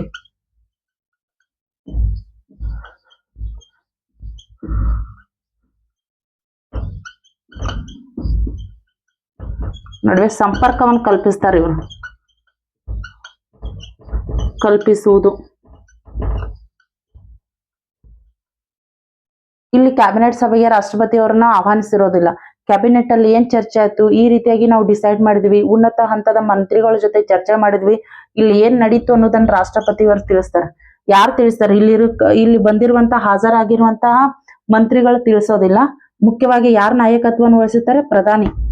ಕ್ಯಾಬಿನೆಟ್ ಅಲ್ಲಿ ಏನೇ ಚರ್ಚಿಸಿದ್ರು, ವರದಿಯನ್ನು ನೀಡಿದ್ರು, ಅಥವಾ ಏನೇ ಒಂದು ಡಿಸಿಷನ್ ಅನ್ನ ತೆಗೆದುಕೊಂಡ್ರು ಯಾರಿಗೆ ತಿಳಿಸ್ಬೇಕು? ರಾಷ್ಟ್ರಪತಿಯವರು ತಿಳಿಸ್ಬೇಕು. ಈ ಕ್ಯಾಬಿನೆಟ್ ಹಾಗೂ ರಾಷ್ಟ್ರಪತಿಯ ಮಧ್ಯೆ ಸಂಪರ್ಕ ಒಂದು ಕೊಂಡಿಯಾಗಿ, ಸಂಪರ್ಕ ಸೇತುವೆಯಾಗಿ ಯಾರು ಕಾರ್ಯವನ್ನು ನಿರ್ವಹಿಸ್ತಾರಂತಂದ್ರೆ ಪ್ರಧಾನಮಂತ್ರಿಯವರು ನಿರ್ವಹಿಸ್ತಾರೆ. ಸರ್ಕಾರದ ಮುಖ್ಯಸ್ಥನಾಗಿ ರಾಷ್ಟ್ರಪತಿಯವರಿಗೆ ಸಲಹೆ ನೀಡುವಲ್ಲಿ, ಮಂತ್ರಿ ಮಂಡಲದ ರಚನೆ, ಮಂತ್ರಿಗಳಿಗೆ ಖಾತೆಗಳನ್ನು ಹಂಚುವುದಾಗಿರ್ಬೋದು, ಆಮೇಲೆ ಏನು ರಾಷ್ಟ್ರಪತಿ ಮತ್ತು ಕ್ಯಾಬಿನೆಟ್ ನಡುವೆ ಸಂಪರ್ಕ ಕೊಂಡಿಯಾಗಿ ಇವೆಲ್ಲವೂ ಸಹಿತ ಅವರನ್ನ ಇದ್ ಮಾಡ್ತಾರೆ. ಆಮೇಲೆ ನೆಕ್ಸ್ಟ್ ಇನ್ನೊಂದು ಇಂಪಾರ್ಟೆಂಟ್, ಮತ್ತೆ ಅವ್ರು ಏನೇನ್ ಕಾರ್ಯವನ್ನು ನಿರ್ವಹಿಸ್ತಾರೆ? 6 ಕಾರ್ಯಗಳನ್ನ ನೋಡಿದ್ವಿ. 7ನೇ ಕಾರ್ಯ ಯಾವುದು ಅಂತಂದ್ರೆ ಅವ್ರದ್ದು, ಫಾರ್ ಎಕ್ಸಾಂಪಲ್ ಲೋಕಸಭೆ ರಾಜ್ಯಸಭೆಯನ್ನ ತೆಗೆದುಕೊಂಡಿದ್ವಿ. ಸಂಸತ್ ಅಧಿವೇಶನ ಸಭೆ ನಡೆದಿರುತ್ತೆ. ಫಾರ್ ಎಕ್ಸಾಂಪಲ್ ಲೋಕಸಭೆ ನಡೆದಿದೆ. ಇದು ಲೋಕಸಭೆ. ಇಲ್ಲಿ ಸ್ಪೀಕರ್ ಕೂತಿರ್ತಾರೆ, ಇಲ್ಲೆಲ್ಲ ಆಡಳಿತ ಪಕ್ಷದವರು ಇರ್ತಾರೆ, ವಿರೋಧ ಪಕ್ಷದವರು ಇಲ್ಲ ಚೇರ್ಗಳು ಇರ್ತವೆ. ಯಾವುದೋ ಒಬ್ರು ವಿರೋಧ ಪಕ್ಷದವರು ಇಲ್ಲಿ ಆಡಳಿತ ಪಕ್ಷದವ್ರಿಗೆ ಏನೋ ಒಂದು ಕ್ವಶನ್ ಕೇಳಿದ್ರು, ಶಿಕ್ಷಣ ಅಭಿವೃದ್ಧಿಗೆ ನೀವೇನೋ ಕೈಗೊಳ್ಕೊಂಡಿದ್ದೀರಿ, ಹೋದ ವರ್ಷ ಇದಾಯ್ತು, ಆ ಯೋಜನೆ ಜಾರಿಗೆ ಬರಲಿಲ್ಲ, ಈ ಯೋಜನೆ ಜಾರಿಗೆ ಬರಲಿಲ್ಲ, ಹಾಗಾದ್ರೆ ಅಥವಾ ರಕ್ಷಣಾ ವ್ಯವಸ್ಥೆಗೆ ಸಂಬಂಧಪಟ್ಟಿದ್ದಾಗಿರ್ಬೋದು. ಈಗ ನಮ್ಮ ಬಜೆಟ್ ಅಲ್ಲಿ ಜಾಸ್ತಿ ವೆಚ್ಚ ಮಾಡೋದೇ ರಕ್ಷಣಾ ವ್ಯವಸ್ಥೆಗೆ, ಎಲ್ಲರಿಗೂ ಗೊತ್ತಿರೋದು. ಯಾಕಂದ್ರೆ ದೇಶ ಸುರಕ್ಷಿತವಾಗಿದ್ರೆ ನಾವೆಲ್ಲರೂ ಸುರಕ್ಷಿತವಾಗಿರುವಾದಂತೆ. ದೇಶದ ಒಂದು ಸುರಕ್ಷತೆಗೆ ಏನನ್ನು ಬಲಪಡಿಸಬೇಕು ಅಂದ್ರೆ ನಮ್ಮ ಸೈನಿಕ ವ್ಯವಸ್ಥೆ ಅಥವಾ ಸೇನಾ ವ್ಯವಸ್ಥೆಯನ್ನು ಬಲಪಡಿಸಬೇಕು. ಯುದ್ಧ ವಿಮಾನಗಳಾಗಿರ್ಬೋದು, ಅಥವಾ ಹೆಲಿಕಾಪ್ಟರ್ಗಳಾಗಿರ್ಬೋದು, ನೌಕಾಸೇನೆಗೆ ಬೇಕಾದಂತಹ ಪರಿಕರಗಳಾಗಿರ್ಬೋದು, ಬೇರೆ ದೇಶಗಳೊಂದಿಗೆ ಒಪ್ಪಂದ ಮಾಡಿಕೊಂಡು ನಮ್ಮ ಒಂದು ಸೈನ್ಯವನ್ನ ಸುಸಜ್ಜಿತವಾಗಿಡುವುದು ಎಲ್ಲರ ಕರ್ತವ್ಯ. ಬಜೆಟ್ ಅಲ್ಲಿ ಜಾಸ್ತಿ ಅನೌನ್ಸ್ ಮಾಡೋದು ಯಾವುದಂದ್ರೆ ಇತ್ತೀಚೆಗೆ ರಕ್ಷಣೆಗೆ ಒಂದು ಅಡ್ವಾನ್ಸ್ ಟೆಕ್ನಾಲಜಿ ಇದೆ. ಇವಾಗ ಅತ್ಯಾಧುನಿಕ ಒಂದು ಸಲಕರಣೆಗಳು ನಮಗ್ ಬೇಕು. ಅದಕ್ಕೊಂದು ಏನೋ ಸಂಬಂಧಪಟ್ಟಂಗೆ ಅಪೋಸಿಟ್ ಪಾರ್ಟಿಯವರು ಏನಾದ್ರೂ ಕ್ವಶನ್ಸ್ ಕೇಳಿದ್ರೆ ಸದನದಲ್ಲಿ, ರಕ್ಷಣಾ ಸಚಿವರು ಯಾರಿರ್ತಾರೆ, ಫಾರ್ ಎಕ್ಸಾಂಪಲ್ ಇಲ್ಲಿ ರಾಜನಾಥ್ ಸಿಂಗ್ ಅವರು ಇದ್ದಾರೆ, ಅವ್ರು ಆನ್ಸರ್ ಮಾಡ್ಬೇಕು. ಏನ್ ಕೇಳಿರ್ತಾರೆ ಕ್ವಶನ್, ಉದಾಹರಣೆಗಾಗಿ ಮಾತ್ರ ಫಾರ್ ಎಕ್ಸಾಂಪಲ್ ಕೇಳ್ಬೇಕು. ಒಂದ್ ವೇಳೆ ಇವರು ಕೇಳಲಿಲ್ಲ, ಆ ಒಂದು ಕ್ವಶನ್ಸ್ಗೆ ಆನ್ಸರ್ ಮಾಡ್ಲಿಲ್ಲ ಅಂದ್ರೆ ಯಾರು ಮಾಡ್ಬೇಕು ಅಂದ್ರೆ ಪ್ರಧಾನಮಂತ್ರಿನೇ ಮಾಡ್ಬೇಕು. ಪ್ರಧಾನಿ ಆನ್ಸರ್ ಮಾಡ್ಬೇಕು. ಯಾಕೆ ಪ್ರಧಾನಿ ಆದ್ಮೇಲೆ? ಸಂಸತ್ ಅಥವಾ ಅಧಿವೇಶನ ಸೇರಿದಾಗ ಸದನದಲ್ಲಿ ಕೇಳಲಾದ ಪ್ರಶ್ನೆಗೆ ಆ ಮಂತ್ರಿ ಅಥವಾ ಆ ಒಂದು ಖಾತೆಯನ್ನು ವಹಿಸಿಕೊಂಡ ಮಂತ್ರಿ ಉತ್ತರಿಸದೇ ಇದ್ದಾಗ ಅದನ್ನ ಆ ಒಂದು ಸಮಸ್ಯೆ ಅಥವಾ ಪ್ರಶ್ನೆಗೆ ಉತ್ತರಿಸುವ ಜವಾಬ್ದಾರಿ ಯಾರ್ದಾಗಿರ್ತತಿ ಅಂತಂದ್ರೆ ಪ್ರಧಾನಮಂತ್ರಿಯವ್ರದಾಗಿರ್ತದೆ. ಯಾಕಂದ್ರೆ ಮಂತ್ರಿ ಮಂಡಲದ ನಾಯಕತ್ವ ಯಾರು ಅಂತಂದ್ರೆ ಪ್ರಧಾನಿ. ಆ ಪ್ರಧಾನಿ ಒಳಗೊಂಡ ಮಂತ್ರಿ ಮಂಡಲ ಯಾವುದಕ್ಕೆ ಜವಾಬ್ದಾರಿ ಆಗಿರ್ತಂದ್ರೆ ಲೋಕಸಭೆ ಜವಾಬ್ದಾರಿ ಆಗಿರ್ತತಿ. ಲೋಕಸಭೆಯ ವಿಶ್ವಾಸವಿರುವವರೆಗೆ ಮಾತ್ರ ಮಂತ್ರಿ ಮಂಡಲ ಅಧಿಕಾರದಲ್ಲಿ ಇರ್ತತಿ. ಈ ಲೋಕಸಭೆಯ ವಿಶ್ವಾಸವನ್ನ ಕಳೆದುಕೊಂಡಂದ್ರ ಮಂತ್ರಿ ಮಂಡಲ ವಿಸರ್ಜನೆ ಆಗ್ತತಿ. ಆಗ ಸರ್ಕಾರ ಪತನವಾಗುತ್ತೆ. ಎಲ್ಲ ಗೊತ್ತಿರೋದ ಅಂಶ. ಇದನ್ನ ನಾನು ಯಾಕೆ ಇಷ್ಟೊಂದು ಡಯಾಗ್ರಾಮ್ಸ್ ಎಲ್ಲ ತೆಗೆದು ಹೇಳಿದೆ ಅಂತಂದ್ರೆ ಇದು KS ಕ್ವಶನ್. KS ಎಕ್ಸಾಮ್ಗಳಲ್ಲಿ ಕೇಳಿರುವಂತ ಕ್ವಶನ್ಸ್ ಇದು. ಸದನದಲ್ಲಿ ಕೇಳಿದಂತ ಪ್ರಶ್ನೆಗೆ ಆ ಒಂದು ಸದನದ ಖಾತೆಯ ವಹಿಸ್ಕೊಂಡ ವ್ಯಕ್ತಿ ಆನ್ಸರ್ ಮಾಡದೇ ಇರುವಾಗ ಅದಕ್ಕೆ ಯಾರು ಆನ್ಸರ್ ಮಾಡಬೇಕು, ಅದಕ್ಕೆ ಯಾರು ನೇರವಾಗಿ ಹೊಣೆಯಾಗಿರ್ತಾರೆ. ಅದಕ್ಕೆ ಅವ್ರು ಸಂಬಂಧಪಟ್ಟಂತ ಖಾತೆಗೆ ರಕ್ಷಣಾ ಸಚಿವರಿಗೆ ಕೇಳ್ರೆ ಅವ್ರು ಉತ್ತರಿಸಲಿಲ್ಲ ಅಂದ್ರೆ ಗೃಹ ಸಚಿವರು ಅವರು ಅಮಿತ್ ಶಾ ಇದ್ದಾರೆ, ಅವರು ಉತ್ತರಿಸಲಿಲ್ಲ ಅಂದ್ರೆ, ಈಗ ಹಣಕಾಸು ಸಂಬಂಧಪಟ್ಟಂತೆ ಯಾರಿದ್ದಾರೆ, ಫೈನಾನ್ಸ್ ಮಿನಿಸ್ಟರ್ ನಿರ್ಮಲಾ ಸೀತಾರಾಮನ್ ಇದ್ದಾರೆ, ಅವ್ರಿಗೆ ಸಂಬಂಧಪಟ್ಟಂತ ಕ್ವಶನ್ಸ್ ಅನ್ನ ಅವ್ರು ಉತ್ತರಿಸಲಿಲ್ಲ ಅಂದ್ರೆ ಏನಿದಾರೋ ಇವೆಲ್ಲ ಸಂಬಂಧಪಟ್ಟ ಅವ್ರು ಉತ್ತರಿಸಲಿಲ್ಲ ಅಂತಂದ್ರೆ ಪ್ರಧಾನಿ ಉತ್ತರಿಸ್ಬೇಕು. ಅಂತ ಒಂದು ಮಹತ್ವದ ಜವಾಬ್ದಾರಿ ಯಾರ್ದು ಅಂತಂದ್ರೆ ಪ್ರಧಾನ ಮಂತ್ರಿ ಅವ್ರದ್ದು. ಇದು KS ಕ್ವಶನ್, ಅದಕ್ಕೆ ನಾನು ಹೇಳಿದೆ, ರಿಪೀಟ್ ಆದ್ರೂ ಆಗ್ಬಹುದು.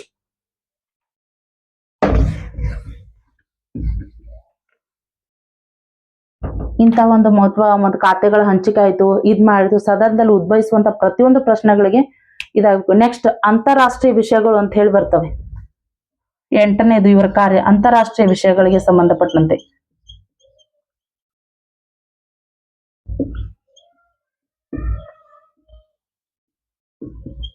ಅಂತಾರಾಷ್ಟ್ರೀಯ ವಿಷಯ ಏನಿದು? ಅಂತಾರಾಷ್ಟ್ರೀಯ ವಿಷಯ ಯಾವುದೋ ಒಂದು ದೇಶದೊಂದಿಗೆ ಶಾಂತಿ ಸಹಬಾಳ್ವೆಗೆ ಒಪ್ಪಂದ ಆಗಿರ್ಬೋದು, ನಮ್ಮಲ್ಲಿ ಇರದಿರುವಂತ ವಸ್ತುಗಳನ್ನ ಬೇರೆ ದೇಶದೊಂದಿಗೆ ತರಿಸ್ಕೊಳ್ಬಹುದಾಗಿರ್ಬೋದು, ನಮ್ಮ ದೇಶದಿಂದ ಇದ್ದಂತ ವಸ್ತುಗಳನ್ನ ಬೇರೆ ದೇಶಕ್ಕೆ ಕಳಿಸಬಹುದಾಗಿರ್ಬೋದು, ಬೇರೆ ದೇಶಕ್ಕೆ ನಮ್ಮ ದೇಶದ ಸಹಾಯ ಬೇಕಾದ್ರೆ ಕೊಡುವುದಾಗಿರ್ಬೋದು, ಬೇರೆ ದೇಶದಿಂದ ನಮ್ಮ ದೇಶಕ್ಕೆ ಸಹಾಯ ಬೇಕಾದ್ರೆ ತಗೊಳ್ಕೊಳ್ಳೋದು. ಅಂತಾರಾಷ್ಟ್ರೀಯ ವಿಷಯಕ್ಕೆ ಸಂಬಂಧಪಟ್ಟಂತೆ ಸಂಪೂರ್ಣ ಅಧಿಕಾರ ಯಾರಿಗಿರುವುದು ಅಂತಂದ್ರೆ ರಾಷ್ಟ್ರಪತಿಯವರು. ನಾನೀಗ ಪ್ರಧಾನ ಮಂತ್ರಿಯವ್ರದ್ದು, ಪ್ರಧಾನ ಮಂತ್ರಿಯವರ ಅಧಿಕಾರ ಮತ್ತು ಕಾರ್ಯಗಳನ್ನು ಮಾಡ್ತಾ ಇದ್ದೀನಿ. ಫಾರ್ ಎಕ್ಸಾಂಪಲ್ ಈಗ ನೋಡು, ಬ್ರಹ್ಮೋಸ್ ಕ್ಷಿಪಣಿ ಅಂತ ಹೇಳ್ತೀವಿ ನಾವು. ಬ್ರಹ್ಮೋಸ್ ಕ್ಷಿಪಣಿ ಎಲ್ಲರಿಗೂ ಗೊತ್ತಿರುವಂತದ್ದು. ಬ್ರಹ್ಮೋಸ್ ಕ್ಷಿಪಣಿ ನಮ್ಮ ಒಂದು ಡಿಫೆನ್ಸ್ ಏನಿದೆ, ಇದು ರಕ್ಷಣಾ ಕ್ಷೇತ್ರಕ್ಕೆ ನಾವು ಇದನ್ನ ಬಳಸ್ಕೊಂಡಿವಿ. ಬ್ರಹ್ಮೋಸ್ ಕ್ಷಿಪಣಿಯನ್ನ ಇದು ನಾವು ಎಲ್ಲಿಂದ ತರಿಸ್ಕೊಂಡಿವಿ ಅಂದ್ರೆ ರಷ್ಯಾದಿಂದ ತರಿಸ್ಕೊಂಡಿದ್ದು. ರಷ್ಯಾದಿಂದ ತರಿಸ್ಕೊಂಡಿವು. ನಮ್ಮ ಭಾರತ ದೇಶಕ್ಕೂ ಬ್ರಹ್ಮೋಸ್ ಕ್ಷಿಪಣಿ ನಮಗ್ ಬೇಕು. ಅಲ್ಲಿರುವಂತಹ ಟೆಕ್ನಾಲಜಿಯನ್ನು ಏನನ್ನ ಬಳಸಿದ್ದಾರೆ, ಇನ್ನು ನಾವು ಇಂಪ್ರೂವ್ಮೆಂಟ್ ಮಾಡಬಹುದು ಡಿಫೆನ್ಸ್ ಅಲ್ಲಿ ಅನ್ನುವಂತ ಕಾನ್ಸೆಪ್ಟ್ ಇಟ್ಕೊಂಡು ರಷ್ಯಾದಿಂದ ತರಿಸ್ಕೊಂಡಿವಿ. ರಷ್ಯಾದಿಂದ ತರಿಸ್ಕೊಂಡ್ಬೇಕಾ ರಕ್ಷಣಾ ಕ್ಷೇತ್ರಕ್ಕೆ ಸಂಬಂಧಪಟ್ಟಂತಹ ಒಂದು ಒಪ್ಪಂದವನ್ನ ಭಾರತ ಮತ್ತು ರಷ್ಯಾ ಮಾಡ್ಕೊಂಡ್ವಿ. ಇಲ್ಲಿ ಭಾರತ ಮತ್ತು ರಷ್ಯಾ ಒಪ್ಪಂದ ಮಾಡಿ, ಭಾರತದ ಪ್ರಧಾನಿ ರಷ್ಯಾದೊಳಗೆ ಯಾರಿದ್ದಾರೆ ಅವ್ರ ಪ್ರಧಾನಿ ಅವಾಗ ವ್ಲಾಡಿಮಿರ್ ಪುಟಿನ್ ಅವರಿದ್ರು.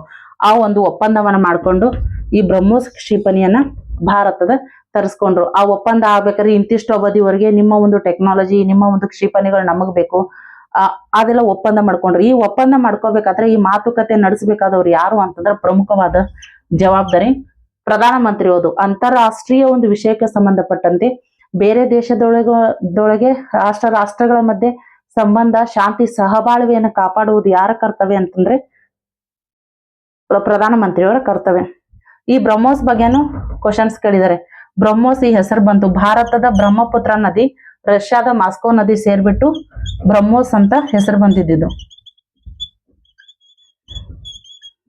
ರಷ್ಯಾದ ಮಾಸ್ಕೋ ನದಿ ಬ್ರಹ್ಮೋಸ್ ಅಂತ ಹೆಸರು ಬಂದಿದ್ದು, ಬ್ರಹ್ಮೋಸ್ ಅಂತ ಕೊಟ್ರು.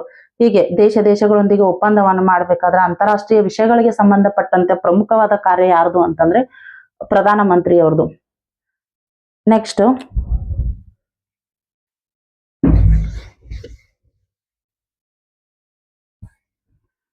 ಇನ್ನೊಂದು, ಸರ್ಕಾರದ ಸಾಧನೆ ವೈಫಲ್ಯಗಳಿಗೆ ಯಾರು ಕಾರಣ ಅಂತಂದ್ರೆ ಪ್ರಧಾನ ಮಂತ್ರಿಯವರು.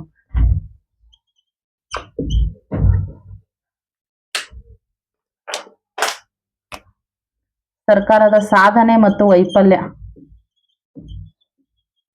ವೈಫಲ್ಯಕ್ಕೆ ನೇರ ಕಾರಣ, ನೇರ ಹೊಣೆ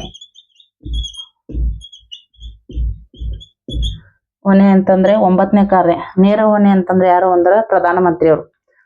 ಯಾಕಂದ್ರೆ ಪ್ರಸ್ತುತ ಭಾರತ ಅಭಿವೃದ್ಧಿಶೀಲ ರಾಷ್ಟ್ರ. ಯಾಕಂದ್ರೆ ಅಭಿವೃದ್ಧಿ ಹೊಂದುತ್ತಿರುವಂತ ರಾಷ್ಟ್ರ. ಅಭಿವೃದ್ಧಿ ಹೊಂದುತ್ತಿರುವ ರಾಷ್ಟ್ರಗಳ ಸಾಲಿನಲ್ಲಿ ಭಾರತ ಒಂದು ಮುಂಚೂಣಿಯಲ್ಲಿರುವಂತಹ ಒಂದು ರಾಷ್ಟ್ರ. ಸರ್ಕಾರ ಏನೇ ಸಾಧನೆ ಮಾಡಿದ್ರು ಅಥವಾ ವೈಫಲ್ಯವನ್ನು ಕಂಡಿದ್ರು ಅದಕ್ಕೆ ಯಾರು ನೇರ ಹೊಣೆ ಅಂತಂದ್ರೆ ಪ್ರಧಾನ ಮಂತ್ರಿ ನೇರ ಹೊಣೆ. ಈಗ ಅವರ ಒಂದು 5 ವರ್ಷದ ಅವಧಿಗಳಿಗೆ ಸರ್ಕಾರ ಏನಾದ್ರೂ ಸಾಧನೆ ಮಾಡಿದ್ರೆ, ಶಿಕ್ಷಣ ಆಗಿರ್ಬೋದು, ಮೂಲಭೂತ ಅವಶ್ಯಕತೆಗಳಾಗಿರ್ಬೋದು, ಹಳ್ಳಿಗಳಲ್ಲಿ ರಸ್ತೆ ಸುಧಾರಣೆ ಆಗಿರ್ಬೋದು, ಮಾನವನಿಗೆ ಬೇಸಿಕ್ ನೀಡ್ಸ್, ಮುಖ್ಯವಾಗಿ ಅಂದ್ರೆ ಬಡತನ ಮತ್ತು ನಿರುದ್ಯೋಗ. ಭಾರತ ಎದುರಿಸುತ್ತಿರುವಂತಹ ಒಂದು ಪ್ರಮುಖವಾದಂತಹ ಒಂದು ಸಮಸ್ಯೆ ಅಂತಂದ್ರೆ ಬಡತನ ಮತ್ತು ನಿರುದ್ಯೋಗ. ಇಲ್ಲಿವರೆಗೂ ಕೂಡ ಬಡತನ ಹಳ್ಳಿಗಳಲ್ಲಿ ಇನ್ನೂ ಜೀವಂತವಾಗಿದೆ. ಯಾರೇ ಪ್ರಧಾನಿ ಆಗಿರ್ಬೋದು, ಯಾವುದೇ ಒಂದು ಖಾತೆಯಲ್ಲಿ ಇರುವಂತವ್ರಾಗಿರ್ಬೋದು, ಒಂದು ಸರ್ಕಾರದ ನಾಯಕತ್ವವನ್ನು ವಹಿಸಿಕೊಂಡಾಗ ಈ ಒಂದು ಬಡತನ, ನಿರುದ್ಯೋಗ, ಜನಸಂಖ್ಯೆ ಹೆಚ್ಚಳ ಇವೇನಿದಾವೆ ಸಾಮಾಜಿಕ ಸಮಸ್ಯೆಗಳತ್ತ ಮೂಲ ಗಮನಿಸಬೇಕು.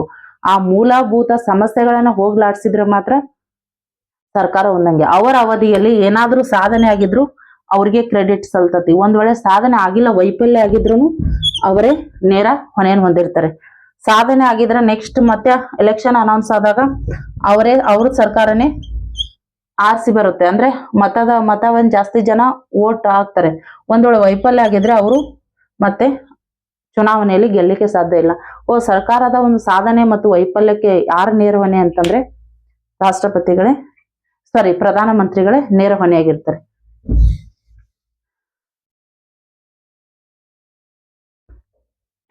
ಮುಖ್ಯವಾಗಿ ನ್ಯಾಷನಲ್ ಎಮರ್ಜೆನ್ಸಿ, ರಾಷ್ಟ್ರೀಯ ತುರ್ತು ಪರಿಸ್ಥಿತಿಯನ್ನು ಘೋಷಣೆ ಮಾಡುವ ಸಂದರ್ಭದಲ್ಲಿ ರಾಷ್ಟ್ರಪತಿಯವರು ಘೋಷಣೆ ಮಾಡ್ತಾರೆ. ಬಟ್ ದೇಶದಲ್ಲಿ ಇಂತಹ ಒಂದು ರಾಷ್ಟ್ರೀಯ ತುರ್ತು ಪರಿಸ್ಥಿತಿಯನ್ನು ಕರೆಯುವಂತಹ ಸಂದರ್ಭ ಬಂದಿದೆ. ಹಾಗಾಗಿ ರಾಷ್ಟ್ರೀಯ ತುರ್ತು ಪರಿಸ್ಥಿತಿಯನ್ನು ಘೋಷಣೆ ಮಾಡಬಹುದು ಅಂತೇಳಿ ಸಲಹೆ ನೀಡುವವರು ಯಾರು ಅಂತಂದ್ರೆ ಪ್ರಧಾನಮಂತ್ರಿ. ರಾಷ್ಟ್ರಪತಿಯವರು ಏಕಾಏಕಿ ಎಮರ್ಜೆನ್ಸಿನ ಡಿಕ್ಲೇರ್ ಮಾಡುವುದಿಲ್ಲ. ಒಬ್ರು ಎಮರ್ಜೆನ್ಸಿನ ಡಿಕ್ಲೇರ್ ಮಾಡ್ಬೇಕಾದ್ರೆ ಅವರು ಪ್ರಧಾನಿಯ ಸಲಹೆ ಮೇರೆಗೆನೆ ಎಮರ್ಜೆನ್ಸಿಯನ್ನ ಡಿಕ್ಲೇರ್ ಮಾಡ್ತಾರೆ. ಈಗ ಎಮರ್ಜೆನ್ಸಿ 3 ರೀತಿ ಎಮರ್ಜೆನ್ಸಿ ಪ್ರಾವಿಷನ್ಸ್ ಗಳಿದಾವೆ, ಎಲ್ಲರಿಗೂ ಗೊತ್ತಿರೋದು.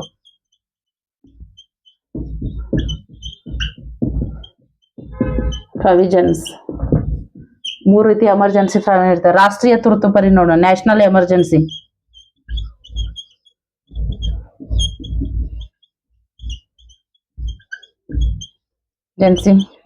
ಸ್ಟೇಟ್ ಎಮರ್ಜೆನ್ಸಿ, ಮೂರನೇದು ಹಣಕಾಸಿನ ತುರ್ತು ಪರಿಸ್ಥಿತಿ, ಫೈನಾನ್ಸಿಯಲ್ ಎಮರ್ಜೆನ್ಸಿ ಅಂತ ಹೇಳಿ ಕರಿತೀವಿ. Financial emergency. ಈ ಎಮರ್ಜೆನ್ಸಿ ತುರ್ತು ಪರಿಸ್ಥಿತಿಗಳನ್ನ ಕರೆಯುವವರು ಯಾರು ಅಂತಂದ್ರೆ ರಾಷ್ಟ್ರಪತಿಯವರು ಮಾಡ್ತಾರೆ. ಆದ್ರೆ ಕರೆಯುವಂತೆ ಅಂತ ಒಂದು ನಮ್ಮ ದೇಶದಲ್ಲಿ ಸಂದಿಗ್ಧ ಪರಿಸ್ಥಿತಿ ಬಂದಿದೆ, ತುರ್ತು ಪರಿಸ್ಥಿತಿಯನ್ನ ಡಿಕ್ಲೇರ್ ಮಾಡ್ರಿ ಅಂತ ಹೇಳುವವರು ಯಾರು? ಪ್ರಧಾನಮಂತ್ರಿಗಳು. ಇದು ಗೊತ್ತಿರಬೇಕು. ಪ್ರಧಾನಿ ಅವರ ಒಂದು ಕಾರ್ಯಗಳಲ್ಲಿ ಇದು ಕೂಡ ದೇಶಕ್ಕೆ ಅಂತಹ ಒಂದು ಸಂದಿಗ್ಧ ಪರಿಸ್ಥಿತಿ ಬಂದಾಗ ರಾಷ್ಟ್ರಪತಿಯವರಿಗೆ ತುರ್ತು ಪರಿಸ್ಥಿತಿಯನ್ನ ಘೋಷಣೆ ಮಾಡ್ರಿ ಅಂತ ಸಲಹೆ ನೀಡುವವರು ಯಾರು ಅಂತಂದ್ರೆ ಪ್ರಧಾನಿ ಹೇಗೆ ಸಲಹೆ ನೀಡ್ತಾರಂದ್ರೆ ಮಂತ್ರಿ ಮಂಡಲದ ಒಂದು ಜೊತೆ ಡಿಸ್ಕಸ್ ಮಾಡ್ಬಿಟ್ಟು ರಾಷ್ಟ್ರಪತಿಯವರಿಗೆ ಹೇಳ್ತಾರೆ. ರಾಷ್ಟ್ರಪತಿಯವರು ಏನ್ ಮಾಡ್ತಾರೆ ಅಂತಂದ್ರೆ ಎಮರ್ಜೆನ್ಸಿನ ಡಿಕ್ಲೇರ್ ಮಾಡ್ತಾರೆ. ರಾಷ್ಟ್ರಪತಿಯವರು ಕೂಡ ಹಾಗೆ ಮಾಡುವುದಿಲ್ಲ. ಸಚಿವ ಸಂಪುಟ, ಪ್ರಧಾನಿಯ ನೇತೃತ್ವದ ಸಚಿವ ಸಂಪುಟದ ಒಂದು ಲಿಖಿತ ಶಿಫಾರಸಿನ ಮೇರೆಗೆ ಎಮರ್ಜೆನ್ಸಿ ಡಿಕ್ಲೇರ್ ಮಾಡ್ತಾರೆ. ಇದ್ರ ಬಗ್ಗೆನೂ ಕೇಳಿದ್ದಾರೆ. ತುರ್ತು ಪರಿಸ್ಥಿತಿಯ ಸಂವಿಧಾನದ 18ನೇ ಭಾಗದಲ್ಲಿ ಇದಾವೆ ತುರ್ತು ಪರಿಸ್ಥಿತಿಗಳು ಅಂತ ಕಾನ್ಸೆಪ್ಟ್. ಸಂವಿಧಾನದ 18ನೇ ಭಾಗದಲ್ಲಿ ಬರ್ತಾವೆ. ಈ ತುರ್ತು ಪರಿಸ್ಥಿತಿ ಅನ್ನುವಂತ ಒಂದು ಯಾವ ದೇಶದಿಂದ ಎರವಲು ಪಡ್ಕೊಂಡಿದೀವಿ ಅಂದ್ರೆ ಜರ್ಮನಿ ವೇಮರ್ ಸಂವಿಧಾನದಿಂದ ಎರವಲು ಪಡ್ಕೊಂಡಿದೀವಿ. ನಾ ಇದ್ರ ಬಗ್ಗೆನೂ ಒಂದು ಸಪರೇಟ್ ಕ್ಲಾಸ್ ಮಾಡ್ತೇನೆ. ಎಮರ್ಜೆನ್ಸಿ ಯಾವಾಗ ಡಿಕ್ಲೇರ್ ಮಾಡ್ತಾರೆ. National emergency 352 article, state emergency 356 article, financial emergency 360 article. ಈ ಆರ್ಟಿಕಲ್ ಪ್ರಕಾರ ಇವು ಯಾವಾಗ ಘೋಷಣೆ ಮಾಡಬೇಕು, ಇದು ಯಾವ ಒಂದು ಸಂದರ್ಭ ಬಂದಿದೆ, ಇಲ್ಲಿವರೆಗೆ ಎಷ್ಟು ಎಮರ್ಜೆನ್ಸಿಗಳು ಡಿಕ್ಲೇರ್ ಆಗಿದಾವೆ, ಅದ್ರ ಬಗ್ಗೆ ಒಂದು ಸಪರೇಟ್ ಕ್ಲಾಸ್ ಮಾಡ್ತೀನಿ. ಬಟ್ ಇಲ್ಲಿ ಪ್ರಧಾನಿಯ ಕಾರ್ಯವನ್ನು ನೋಡಿದಾಗ ಎಮರ್ಜೆನ್ಸಿನ ಡಿಕ್ಲೇರ್ ಮಾಡ್ರಿ ಅಂತ ಸೂಚನೆ ಸಲಹೆ ಯಾರಿಗೆ ನೀಡಬೇಕು ಅಂದ್ರೆ ರಾಷ್ಟ್ರಪತಿ ನೀಡಬೇಕು. ರಾಷ್ಟ್ರಪತಿಯವರ ಸಲಹೆ ಮೇರೆಗೆ ಪ್ರಧಾನಿಯವರ ಸಲಹೆ ಮೇರೆಗೆ ರಾಷ್ಟ್ರಪತಿಯವರು ಡಿಕ್ಲೇರ್ ಮಾಡ್ತಾನೆ. ಪ್ರಧಾನಿಯ ಒಂದು ಅತ್ಯುತ್ತಮ ಕಾರ್ಯಗಳಲ್ಲಿ ಅಥವಾ ಕಾರ್ಯ ಒಂದು ಲಿಸ್ಟ್ ಅಲ್ಲಿ ಇದು ಕೂಡ ಒಂದು. ಎಮರ್ಜೆನ್ಸಿ ತುರ್ತು ಪರಿಸ್ಥಿತಿಯ ಸಂದರ್ಭಗಳು 18ನೇ ಭಾಗದಲ್ಲಿದ್ದಾವೆ ಸಂವಿಧಾನದಲ್ಲಿ. ಆ ತುರ್ತು ಪರಿಸ್ಥಿತಿ ಅನ್ನುವಂತ ಕಾನ್ಸೆಪ್ಟ್ ಅನ್ನ ಜರ್ಮನಿಯಿಂದ ತೆಗೆದುಕೊಂಡಿದೀವಿ. ತುರ್ತು ಪರಿಸ್ಥಿತಿಗಳು ಎಷ್ಟಿದಾವೆ ಅಂದ್ರೆ 3 ಇದಾವೆ. ರಾಷ್ಟ್ರೀಯ ತುರ್ತು ಪರಿಸ್ಥಿತಿ, ರಾಜ್ಯ ತುರ್ತು ಪರಿಸ್ಥಿತಿ, ಹಣಕಾಸಿನ ತುರ್ತು ಪರಿಸ್ಥಿತಿ. 352 ಆರ್ಟಿಕಲ್, 356 ಆರ್ಟಿಕಲ್, 360 ಆರ್ಟಿಕಲ್. ಇದ್ರ ಬಗ್ಗೆನೂ ಕ್ವಶನ್ಸ್ಗಳು ಜಾಸ್ತಿ ರೈಸ್ ಆಗಿದೆ.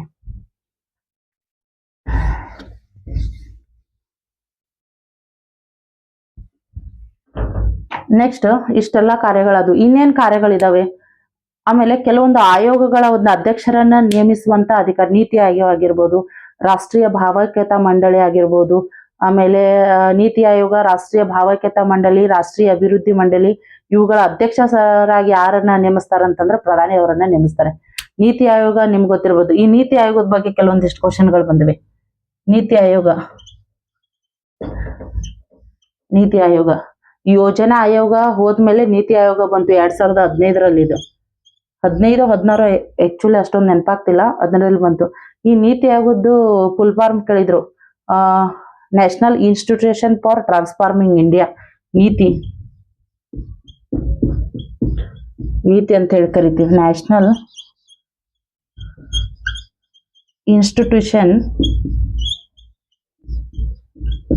Institution for transforming India.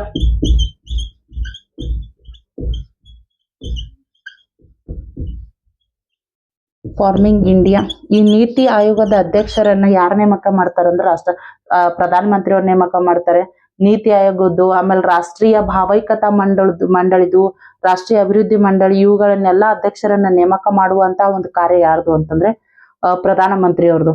ಆಮೇಲೆ ಇನ್ನು ಪ್ರಧಾನ ಮಂತ್ರಿಯವ್ರ ಬಗ್ಗೆ ಇನ್ನಷ್ಟು ಹೇಳ್ಬೇಕಂದ್ರೆ ಒಟ್ಟು ಟೋಟಲಿ ಮಂತ್ರಿ ಮಂಡಲ ಯಾರಿಗೆ ಜವಾಬ್ದಾರಿ ಆಗಿರ್ತದೆ ಅಂತಂದ್ರೆ ಪ್ರಧಾನ ಮಂತ್ರಿಯವ್ರಿಗೆ ಜವಾಬ್ದಾರಿ ಆಗ್ತತಿ. ಆಮೇಲೆ ಸರ್ಕಾರದ ಒಂದು ಪೂರ್ತಿ ನೈಜ ಮುಖ್ಯಸ್ಥ ಯಾರು ಅಂತಂದ್ರೆ ಇವರು ಪ್ರಧಾನಿಯವರಾಗಿರ್ತಾರೆ.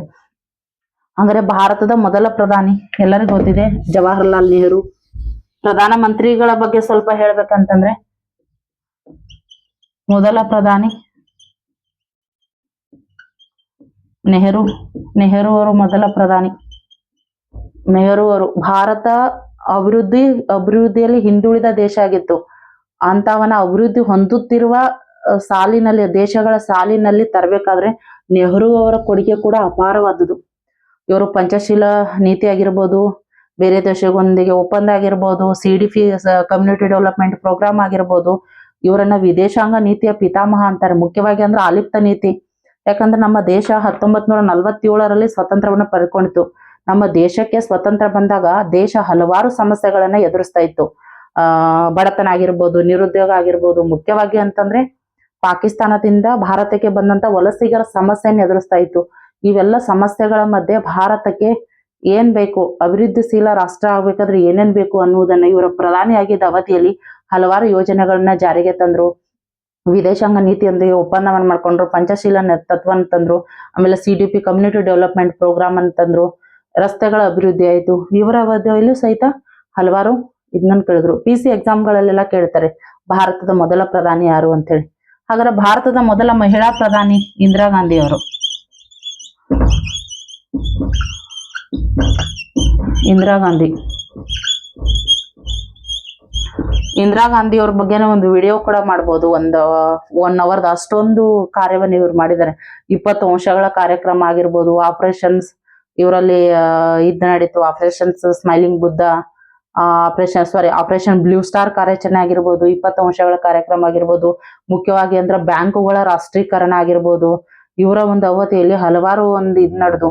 ಆಮೇಲೆ ಇವರು ಮುಖ್ಯವಾಗಿ ಅಂದ್ರೆ 1984ರಲ್ಲಿ ತೀರ್ಕೊಂಡ್ರು ಇವರು. ಇವರ ಒಂದು ಅಭಿವೃದ್ಧಿ ಕಾರ್ಯಗಳು ಹಲವಾರು ಇದಾವೆ. ಇಂದಿರಾ ಗಾಂಧಿ ಅವರು ಪ್ರಧಾನ ಮಂತ್ರಿಗಳದ ಒಂದು ಇಲ್ಲಿವರೆಗೆ ಆಗಿರುವಂತಹ ಪ್ರಧಾನಿಗಳು ಅವರ ಅವಧಿಯಲ್ಲಿ ಆಗಿರುವಂತಹ ಕೆಲಸಗಳ ಕುರಿತೇ ಒಂದು ವಿಡಿಯೋ ಮಾಡ್ತೀನಿ. ಅವಾಗ ಅದರ ಡೀಟೇಲ್ ಆಗಿ ಹೇಳ್ತೀನಿ. ಇವಿಷ್ಟು ಪ್ರಧಾನಿಯ ನೇಮಕ ಹಾಗೂ ಪ್ರಧಾನಿ ಯಾವ ರೀತಿಯಾಗಿ ಕಾರ್ಯಕಲಾಪಗಳನ್ನು ನಡೆಸ್ಕೊಂಡು ಹೋಗ್ತಾರೆ, ಅವರ ಕೆಲಸಗಳೇನು ಅಂತ ಇದಿಷ್ಟಾಗಿತ್ತು. ಇನ್ನೊಂದು ಇಂಪಾರ್ಟೆಂಟ್ ಬರುತ್ತೆ, ಪ್ರಧಾನಿಯನ್ನು ಒಳಗೊಂಡ ಮಂತ್ರಿ ಮಂಡಲ ಅಂತ ಹೇಳಿದೆ. ಮಂತ್ರಿ ಮಂಡಲ ಅಂತಂದ್ರೆ 3 ದರ್ಜೆಯ ಸಚಿವರು ಬರ್ತಾರೆ. ಅದ್ರ ಬಗ್ಗೆ ಸ್ವಲ್ಪ ನಾನು ಬ್ರೀಫ್ ಆಗಿ ಹೇಳ್ತೀನಿ.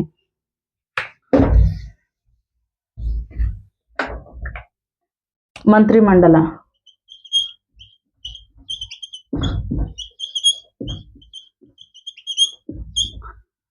ಮಂಡಲವನ್ನು ತೆಗೆದುಕೊಂಡಾಗ ಇದರಲ್ಲಿ 3 ರೀತಿಯ ಮಂತ್ರಿಗಳು ಬರ್ತಾರೆ. 3 ರೀತಿಯ ಮಂತ್ರಿಗಳು ಬರ್ತಾರೆ. ಒಂದನೇದು ಕ್ಯಾಬಿನೆಟ್ ಸಚಿವರು.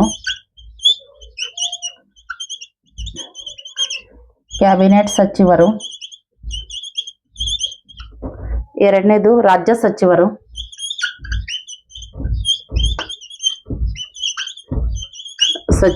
ಮೂರನೇದಾಗಿ ಸಹಾಯಕ ಸಚಿವರು.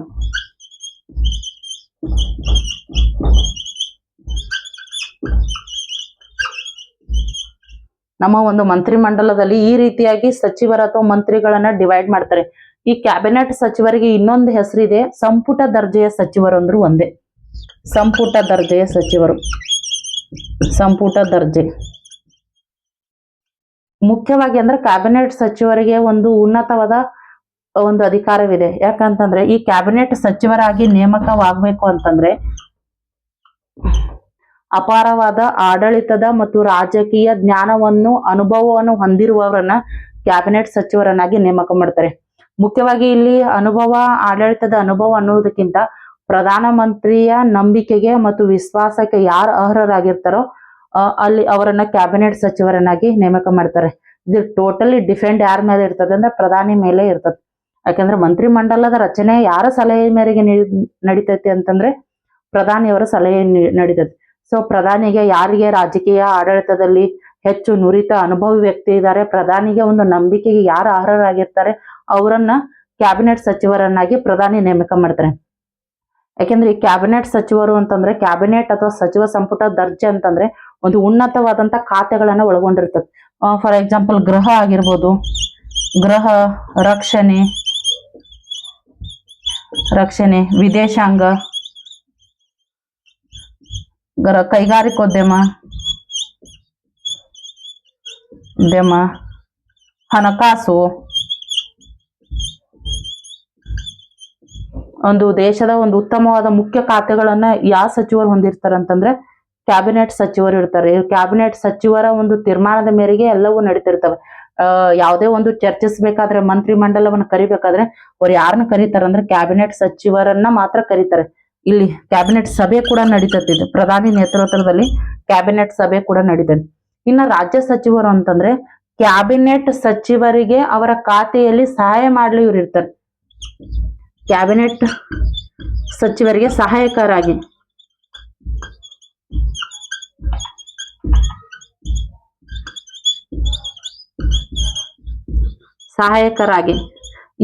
ಇವ್ರು ಹೆಲ್ಪ್ ಮಾಡ್ಲಿಕ್ಕೆ ಇವ್ರು ರಾಜ್ಯ ಸಚಿವರು ಇರ್ತಾರೆ.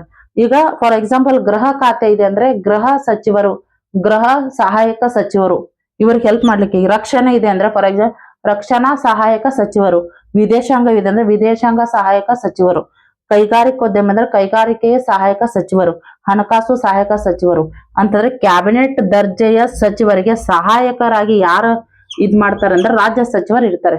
ಈ ಪೋಸ್ಟ್ ಕ್ರಿಯೇಟ್ ಆಗಿರುತ್ತೆ. ಇವರಿಗೆ ಹೆಲ್ಪ್ ಮಾಡ್ತಾರೆ ಅವರು. ಇವರ ಒಂದು ಖಾತೆ ನಿರ್ವಹಣೆಯಲ್ಲಿ, ಇವರ ಒಂದು ಹುದ್ದೆ ಒಂದು ನಿರ್ವಹಣೆಯಲ್ಲಿ ಇವರು ಹೆಲ್ಪ್ ಮಾಡ್ಲಿಕ್ಕೆ, ಸಹಾಯ ಮಾಡ್ಲಿಕ್ಕೆ ಇದು ರಾಜ್ಯ ಸಚಿವರ ಸ್ಥಾನವನ್ನ ಕ್ರಿಯೇಟ್ ಮಾಡಲಾಗಿದೆ.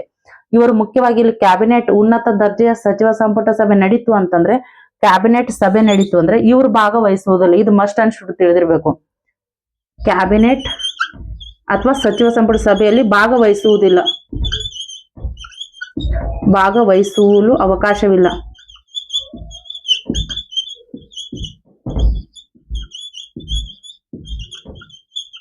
ಈ ರಾಜ್ಯ ಸಚಿವರಿಗೆ ಕ್ಯಾಬಿನೆಟ್ ಸಭೆ ಮೀಟಿಂಗ್ ಅಲ್ಲಿ ಇವರು ಹೋಗ್ಬಿಟ್ಟು ಪಾರ್ಟಿಸಿಪೇಟ್ ಮಾಡಂಗಿಲ್ಲ, ಅಲ್ಲಿ ಭಾಗವಹಿಸಂಗಿಲ್ಲ. ಒಂದು ವೇಳೆ ಫಾರ್ ಎಕ್ಸಾಂಪಲ್ ಈಗ ರಕ್ಷಣಾ ಖಾತೆಯನ್ನ ತೆಗೆದುಕೊಂಡು ರಕ್ಷಣಾ ಸಹಾಯಕ ಸಚಿವರು ಅಂತ ಹೇಳಿ ರಾಜ್ಯ ಸಚಿವರು ಯಾರಾದ್ರೂ ಕಾರ್ಯವನ್ನು ನಿರ್ವಹಿಸ್ತಾ ಇದ್ರೆ, ಇವ್ರು ರಕ್ಷಣಾ ಸಚಿವರು ಆಹ್ವಾನ ಮಾಡಿದ್ರೆ, ಇನ್ವೈಟ್ ಮಾಡಿದ್ರೆ, ಬನ್ನಿ ನಿಮ್ಮ ಅವಶ್ಯಕತೆ ನಮ್ಗಿದೆ ಅಂತ ಇನ್ವೈಟ್ ಮಾಡಿದರೆ ಮಾತ್ರ ಇವರು ಹೋಗ್ಬೇಕು. ಇದ್ನ್ಯಾಕೆ ಹೇಳ್ತೇನೆ ಅಂದ್ರೆ ಇದು KS ಕ್ವಶನ್. ರಾಜ್ಯ ಸಚಿವರು ಕ್ಯಾಬಿನೆಟ್ ಸಭೆಯಲ್ಲಿ ಭಾಗವಹಿಸಬಹುದೇ? ಕ್ಯಾಬಿನೆಟ್ ಒಂದು ಇದರಲ್ಲಿ ಕೆಳಗಡೆ ಆಪ್ಷನ್ಸ್ ಭಾಗವಹಿಸುವಂತಿಲ್ಲ, ಭಾಗವಹಿಸಬಹುದು, ಆಮೇಲೆ ಅಲ್ಲಿ ಕ್ಯಾಬಿನೆಟ್ ಸಚಿವರ ಆಹ್ವಾನದ ಮೇರೆಗೆ, ಈ ರೀತಿಯಾಗಿ ಆಪ್ಷನ್ಸ್ ಇದಾವೆ KS ಪ್ರಿಲಿಮ್ಸ್ ಕ್ವಶನ್ಸ್ ಅಲ್ಲಿ. ಸೊ ಹಾಗಾಗಿ ರಾಜ್ಯ ಸಚಿವರು ಕ್ಯಾಬಿನೆಟ್ ಸಭೆಯಲ್ಲಿ ಭಾಗವಹಿಸುವಂತಿಲ್ಲ ಅಥವಾ ಭಾಗವಹಿಸಂಗಿಲ್ಲ. ಬಟ್ ಆ ಒಂದು ಖಾತೆಯ ಸಚಿವರು ಏನಾದ್ರೂ ಆಹ್ವಾನ ಅಥವಾ ಇನ್ವೈಟ್ ಮಾಡಿದ್ರೆ, ನಿಮ್ಮ ಅವಶ್ಯಕತೆ ಇದೆ ನಮಗೆ ಬನ್ನಿ ಅಂತ ಇನ್ವೈಟ್ ಮಾಡಿದ್ರೆ ಭಾಗವಹಿಸಬಹುದು ಆಹ್ವಾನದ ಮೇರೆಗೆ. ಇದು ವೆರಿ ವೆರಿ ಇಂಪಾರ್ಟೆಂಟ್, ಇದು ನೆನ್ಪಿಟ್ಕೋಬೇಕು. ನೆಕ್ಸ್ಟ್ ಸಹಾಯಕ ಸಚಿವರು. ಇವರಿಬ್ರು ಕ್ಯಾಬಿನೆಟ್ ಸಚಿವರಿಗೆ ಮತ್ತು ರಾಜ್ಯ ಸಚಿವರಿಗೆ ಸಹಾಯ ಮಾಡ್ಲಿಕ್ಕೆ ಸಹಾಯಕ ಸಚಿವರು ಇರ್ತಾರೆ. ಇವ್ರಿಗೆ ಹೆಲ್ಪ್ ಮಾಡಕ್ಕೆ ಇವರಿಬ್ಬರಿಗೆ ಹೆಲ್ಪ್ ಮಾಡ್ಲಿಕ್ಕೆ ಸಹಾಯಕ ಸಚಿವರು ಕಾರ್ಯವನ್ನು ನಿರ್ವಹಿಸ್ತಾರೆ. ಈ ಸಹಾಯಕ ಸಚಿವರು ಮಸ್ಟ್ ಅಂಡ್ ಶುಡ್ ಅವ್ರು ಭಾಗವಹಿಸುವುದಿಲ್ಲ.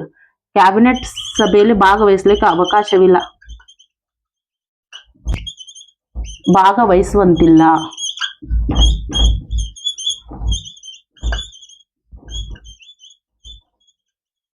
ಇವರು ಭಾಗವಹಿಸಂಗಿಲ್ಲ. ಬಟ್ ಇವ್ರು ಏನಾದ್ರು ಕರೆದ್ರೆ, ಇನ್ವೈಟ್ ಮಾಡಿದ್ರೆ, ಆಹ್ವಾನಿಸಿದ್ರೆ ಇವ್ರು ಭಾಗವಹಿಸಬಹುದು ಕೆಲವೊಂದು ಸಂದರ್ಭಗಳಲ್ಲಿ. ಬಟ್ ಇವ್ರು ಮಸ್ಟ್ ಅಂಡ್ ಶುಡ್ ಭಾಗವಹಿಸುವಂತಿಲ್ಲ. ಇದು ಮಂತ್ರಿ ಮಂಡಲ, ಕ್ಯಾಬಿನೆಟ್ ದರ್ಜೆ ಅಥವಾ ಸಚಿವ ಸಂಪುಟ ದರ್ಜೆ, ರಾಜ್ಯ ಸಚಿವರು, ಸಹಾಯಕ ಸಚಿವರು.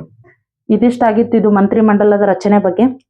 ಇನ್ನೊಂದು ಬರುತ್ತೆ, ಯಾವುದೋ ಒಂದು ಎಕ್ಸಾಮ್ ಅಲ್ಲಿ ಕೇಳಿದ್ದು ಕಿಚನ್ ಕ್ಯಾಬಿನೆಟ್ ಅನ್ನುವಂತ ಕಾನ್ಸೆಪ್ಟ್ ಬಗ್ಗೆ, ಅದು ಸ್ವಲ್ಪ ನೋಡೋಣ.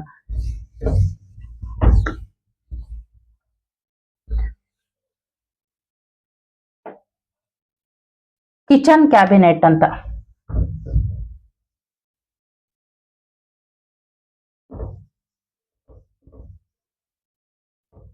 ಓಲ್ಡ್ ಪ್ರಶ್ನೆ ಪತ್ರಿಕೆ ಕ್ವಶನ್ ಪೇಪರ್ ಅನ್ನ ತೆಗೆದುಕೊಂಡಾಗ, ಹಳೆಯ ಪ್ರಶ್ನೆ ಪತ್ರಿಕೆಯನ್ನು ತೆಗೆದುಕೊಂಡಾಗ PDO ಮತ್ತು PSI ಕ್ವಶನ್ ಪೇಪರ್ಗಳಲ್ಲಿ ಈ ಒಂದು ಕಾನ್ಸೆಪ್ಟ್ ಬಗ್ಗೆ ಕೇಳಿದ್ರು. ಕ್ಯಾಬಿನೆಟ್, ಕಿಚನ್ ಕ್ಯಾಬಿನೆಟ್ ಅಂದ್ರೆ ಏನು? ಇದರಲ್ಲಿ ಮಿನಿಮಮ್ 10 ರಿಂದ 15 ಜನ ಇರ್ತಾರೆ. 15 ಜನ ಸೇರಿ ಸಭೆ ನಡೆಸ್ತಿರ್ತಾರೆ. ಸಭೆ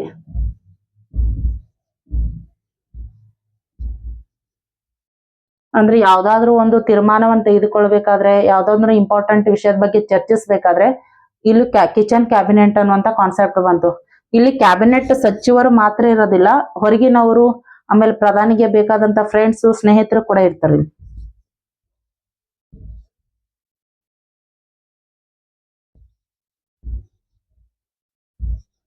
ಸಚಿವರು ಮಾತ್ರವಲ್ಲದೆ ಸ್ನೇಹಿತರು, ಹೊರಗಿನವರು ಇರ್ಬೋದಿಲ್ಲಿ.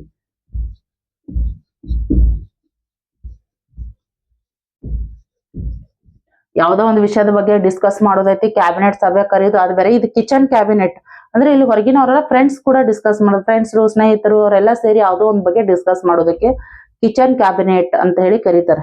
ಇಲ್ಲಿ ಇಂಪಾರ್ಟೆಂಟ್ ಅಂದ್ರೆ 10 ರಿಂದ 15 ಜನ ಸೇರ್ತಾರೆ. ಅದರಲ್ಲಿ ಪ್ರಧಾನಿ ನೇತೃತ್ವ ಇರುತ್ತದೆ. ಪ್ರಧಾನಿಯ ಒಂದು ನೇತೃತ್ವದಲ್ಲಿ, ಆಮೇಲೆ ಕ್ಯಾಬಿನೆಟ್ ಸಚಿವರು ಇರ್ತಾರೆ. ಮುಖ್ಯವಾಗಿ ಅಂದ್ರೆ ಹೊರಗಿನವರು, ಸ್ನೇಹಿತರು ಸೇರಿ ಚರ್ಚಿಸುವಂತದಕ್ಕೆ ಕಿಚನ್ ಕ್ಯಾಬಿನೆಟ್ ಅಂತ ಹೇಳಿ ಕರೀತಾರೆ. ಇದು ಒಂದು ಕ್ವಶನ್ಸ್ ಬಂದಿತ್ತು. ಸೊ ಹಂಗಾಗಿ ನಾನು ಇದನ್ನ ಕ್ಲಿಯರ್ ಮಾಡಿದೆ.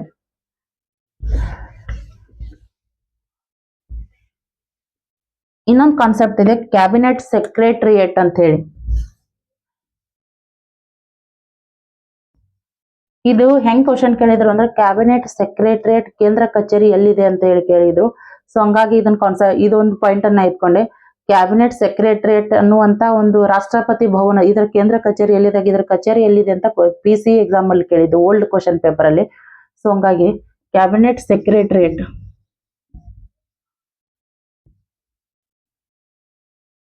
ರಾಷ್ಟ್ರಪತಿ ಭವನದಲ್ಲಿದೆ ಇದರ ಕಚೇರಿ.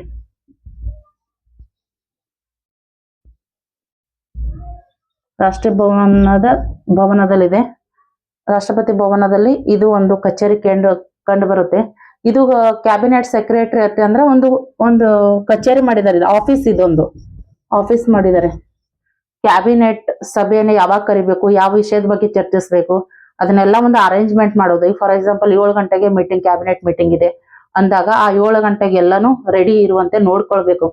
ಅಲ್ಲಿ ಏನೇನ್ ಚರ್ಚಿಸ್ಬೇಕು, ಅವತ್ತೇನ್ ಡಿಸ್ಕಸ್ ಇದೆ, ಆ ಒಂದು ಕಚೇರಿಯ ಅದರದೆಲ್ಲ ಉಸ್ತುವಾರಿ ನೋಡ್ಕೊಳ್ಳೋದು ಯಾವ್ದು ಅಂತಂದ್ರೆ ಕ್ಯಾಬಿನೆಟ್ ಸೆಕ್ರೆಟರಿಯೇಟ್. ಇದೊಂದು ಆಫೀಸ್. ಇದು ಕ್ಯಾಬಿನೆಟ್ ಸಭೆ ಇದೆ ಅಂದ್ರೆ ಇಲ್ಲಿ ಬಂದ್ಬಿಟ್ಟು ಈ ಒಂದು ಆಫೀಸ್ ಅಲ್ಲಿ ಬಂದ್ಬಿಟ್ಟು ಕ್ಯಾಬಿನೆಟ್ ಸಚಿವರು, ಪ್ರಧಾನಿ ಇವರೆಲ್ಲ ಬಂದ್ಬಿಟ್ಟು ಕೂತ್ಕೊಂಡು ಡಿಸ್ಕಸ್ ಮಾಡುವಂತ ಜಾಗ, ಅವು ಯಾವ್ದಾದ್ರು ಒಂದು ವಿಷಯದ ಬಗ್ಗೆ. ಅದಕ್ಕೆ ಕ್ಯಾಬಿನೆಟ್ ಸೆಕ್ರೆಟರಿಯೇಟ್ ಅಂತ ಹೇಳಿ ಕರೀತಾರೆ. ಅದರ ಒಂದು ಕಚೇರಿ ಎಲ್ಲಿದೆ, ಆಫೀಸ್ ಎಲ್ಲಿದೆ ಅಂತ ಕೇಳಿದ್ರು, ಈ ಆಫೀಸು ರಾಷ್ಟ್ರಪತಿ ಭವನದ ದಕ್ಷಿಣದ ಒಂದು ಕಡೆ ಇದೆ. ದಕ್ಷಿಣ ದಿಕ್ಕಿಗಿರುವಂತ ಆಫೀಸ್ ಅಲ್ಲಿ ಇದೆ ಇದು ಕ್ಯಾಬಿನೆಟ್ ಸೆಕ್ರೆಟರಿಯೇಟ್. ಇದಿಷ್ಟಾಗಿತ್ತು ಇವತ್ತು. ಪ್ರಧಾನಮಂತ್ರಿಯ ನೇಮಕ, ಮುಖ್ಯವಾಗಿ ಪ್ರಧಾನಮಂತ್ರಿಯ ಕಾರ್ಯಗಳು ಏನೇನಿದಾವೆ, ಆಮೇಲೆ ಮಂತ್ರಿಮಂಡಲ, ಯಾವ ದರ್ಜೆಯ ಸಚಿವರು ಇರ್ತಾರೆ, ಮಂತ್ರಿಮಂಡಲದ ನೇಮಕ ಹೇಗಾಗುತ್ತೆ, ಇದು ಎಕ್ಸಾಮ್ ಪರ್ಪಸ್ ಏನೇನು ಕ್ವಶನ್ಸ್ ಕೇಳಿದಾರೋ ಆ ಒಂದು ಬೇಸ್ ಇಟ್ಕೊಂಡು ನಾನಿವತ್ತು ಎಕ್ಸ್ಪ್ಲೇನ್ ಮಾಡಿದ್ದೀನಿ. ಐ ಹೋಪ್ ಇದೆಲ್ಲವೂ ನಿಮಗೆ ಉಪಯುಕ್ತ ಆಗುತ್ತೆ ಅಂತ ಹೇಳಿ ಭಾವಿಸ್ತಾ ಇದ್ದೀನಿ. ನೆಕ್ಸ್ಟ್ ಈಗ ಪ್ರಧಾನಿ ಮತ್ತು ಮಂತ್ರಿಮಂಡಲ ಆಯಿತು. ನೆಕ್ಸ್ಟ್ ಕ್ಲಾಸಲ್ಲಿ ಸಂಸತ್ತು, ಲೋಕಸಭೆ ಮತ್ತು ರಾಜ್ಯಸಭೆ ಬಗ್ಗೆ ಟೀಚ್ ಮಾಡ್ತೀನಿ. ಹೀಗೆ ಟಾಪಿಕ್ ವೈಸ್ ಟೀಚ್ ಮಾಡ್ತಾ ಹೋಗ್ತಿರ್ತೀನಿ. ಏನಾದರೂ ಡೌಟ್ಸ್ ಇದ್ರೆ, ಕ್ವಶನ್ಸ್ ಇದ್ರೆ ಕಮೆಂಟ್ ಸೆಕ್ಷನ್ ಅಲ್ಲಿ ಕೇಳಿ. ನಾನು ನೆಕ್ಸ್ಟ್ ವಿಡಿಯೋದಲ್ಲಿ ಅದನ್ನು ಕವರ್ ಮಾಡ್ತೀನಿ. ಐ ಹೋಪ್ ಈ ಕ್ಲಾಸ್ ನಿಮಗೆ ಯೂಸ್ಫುಲ್ ಆಗುತ್ತೆ ಅಂತ ಭಾವಿಸ್ತಾ ಇವತ್ತಿನ ಕ್ಲಾಸ್ನ ಇಲ್ಲಿಗೆ ಎಂಡ್ ಮಾಡ್ತಾ ಇದ್ದೀನಿ. Thank you.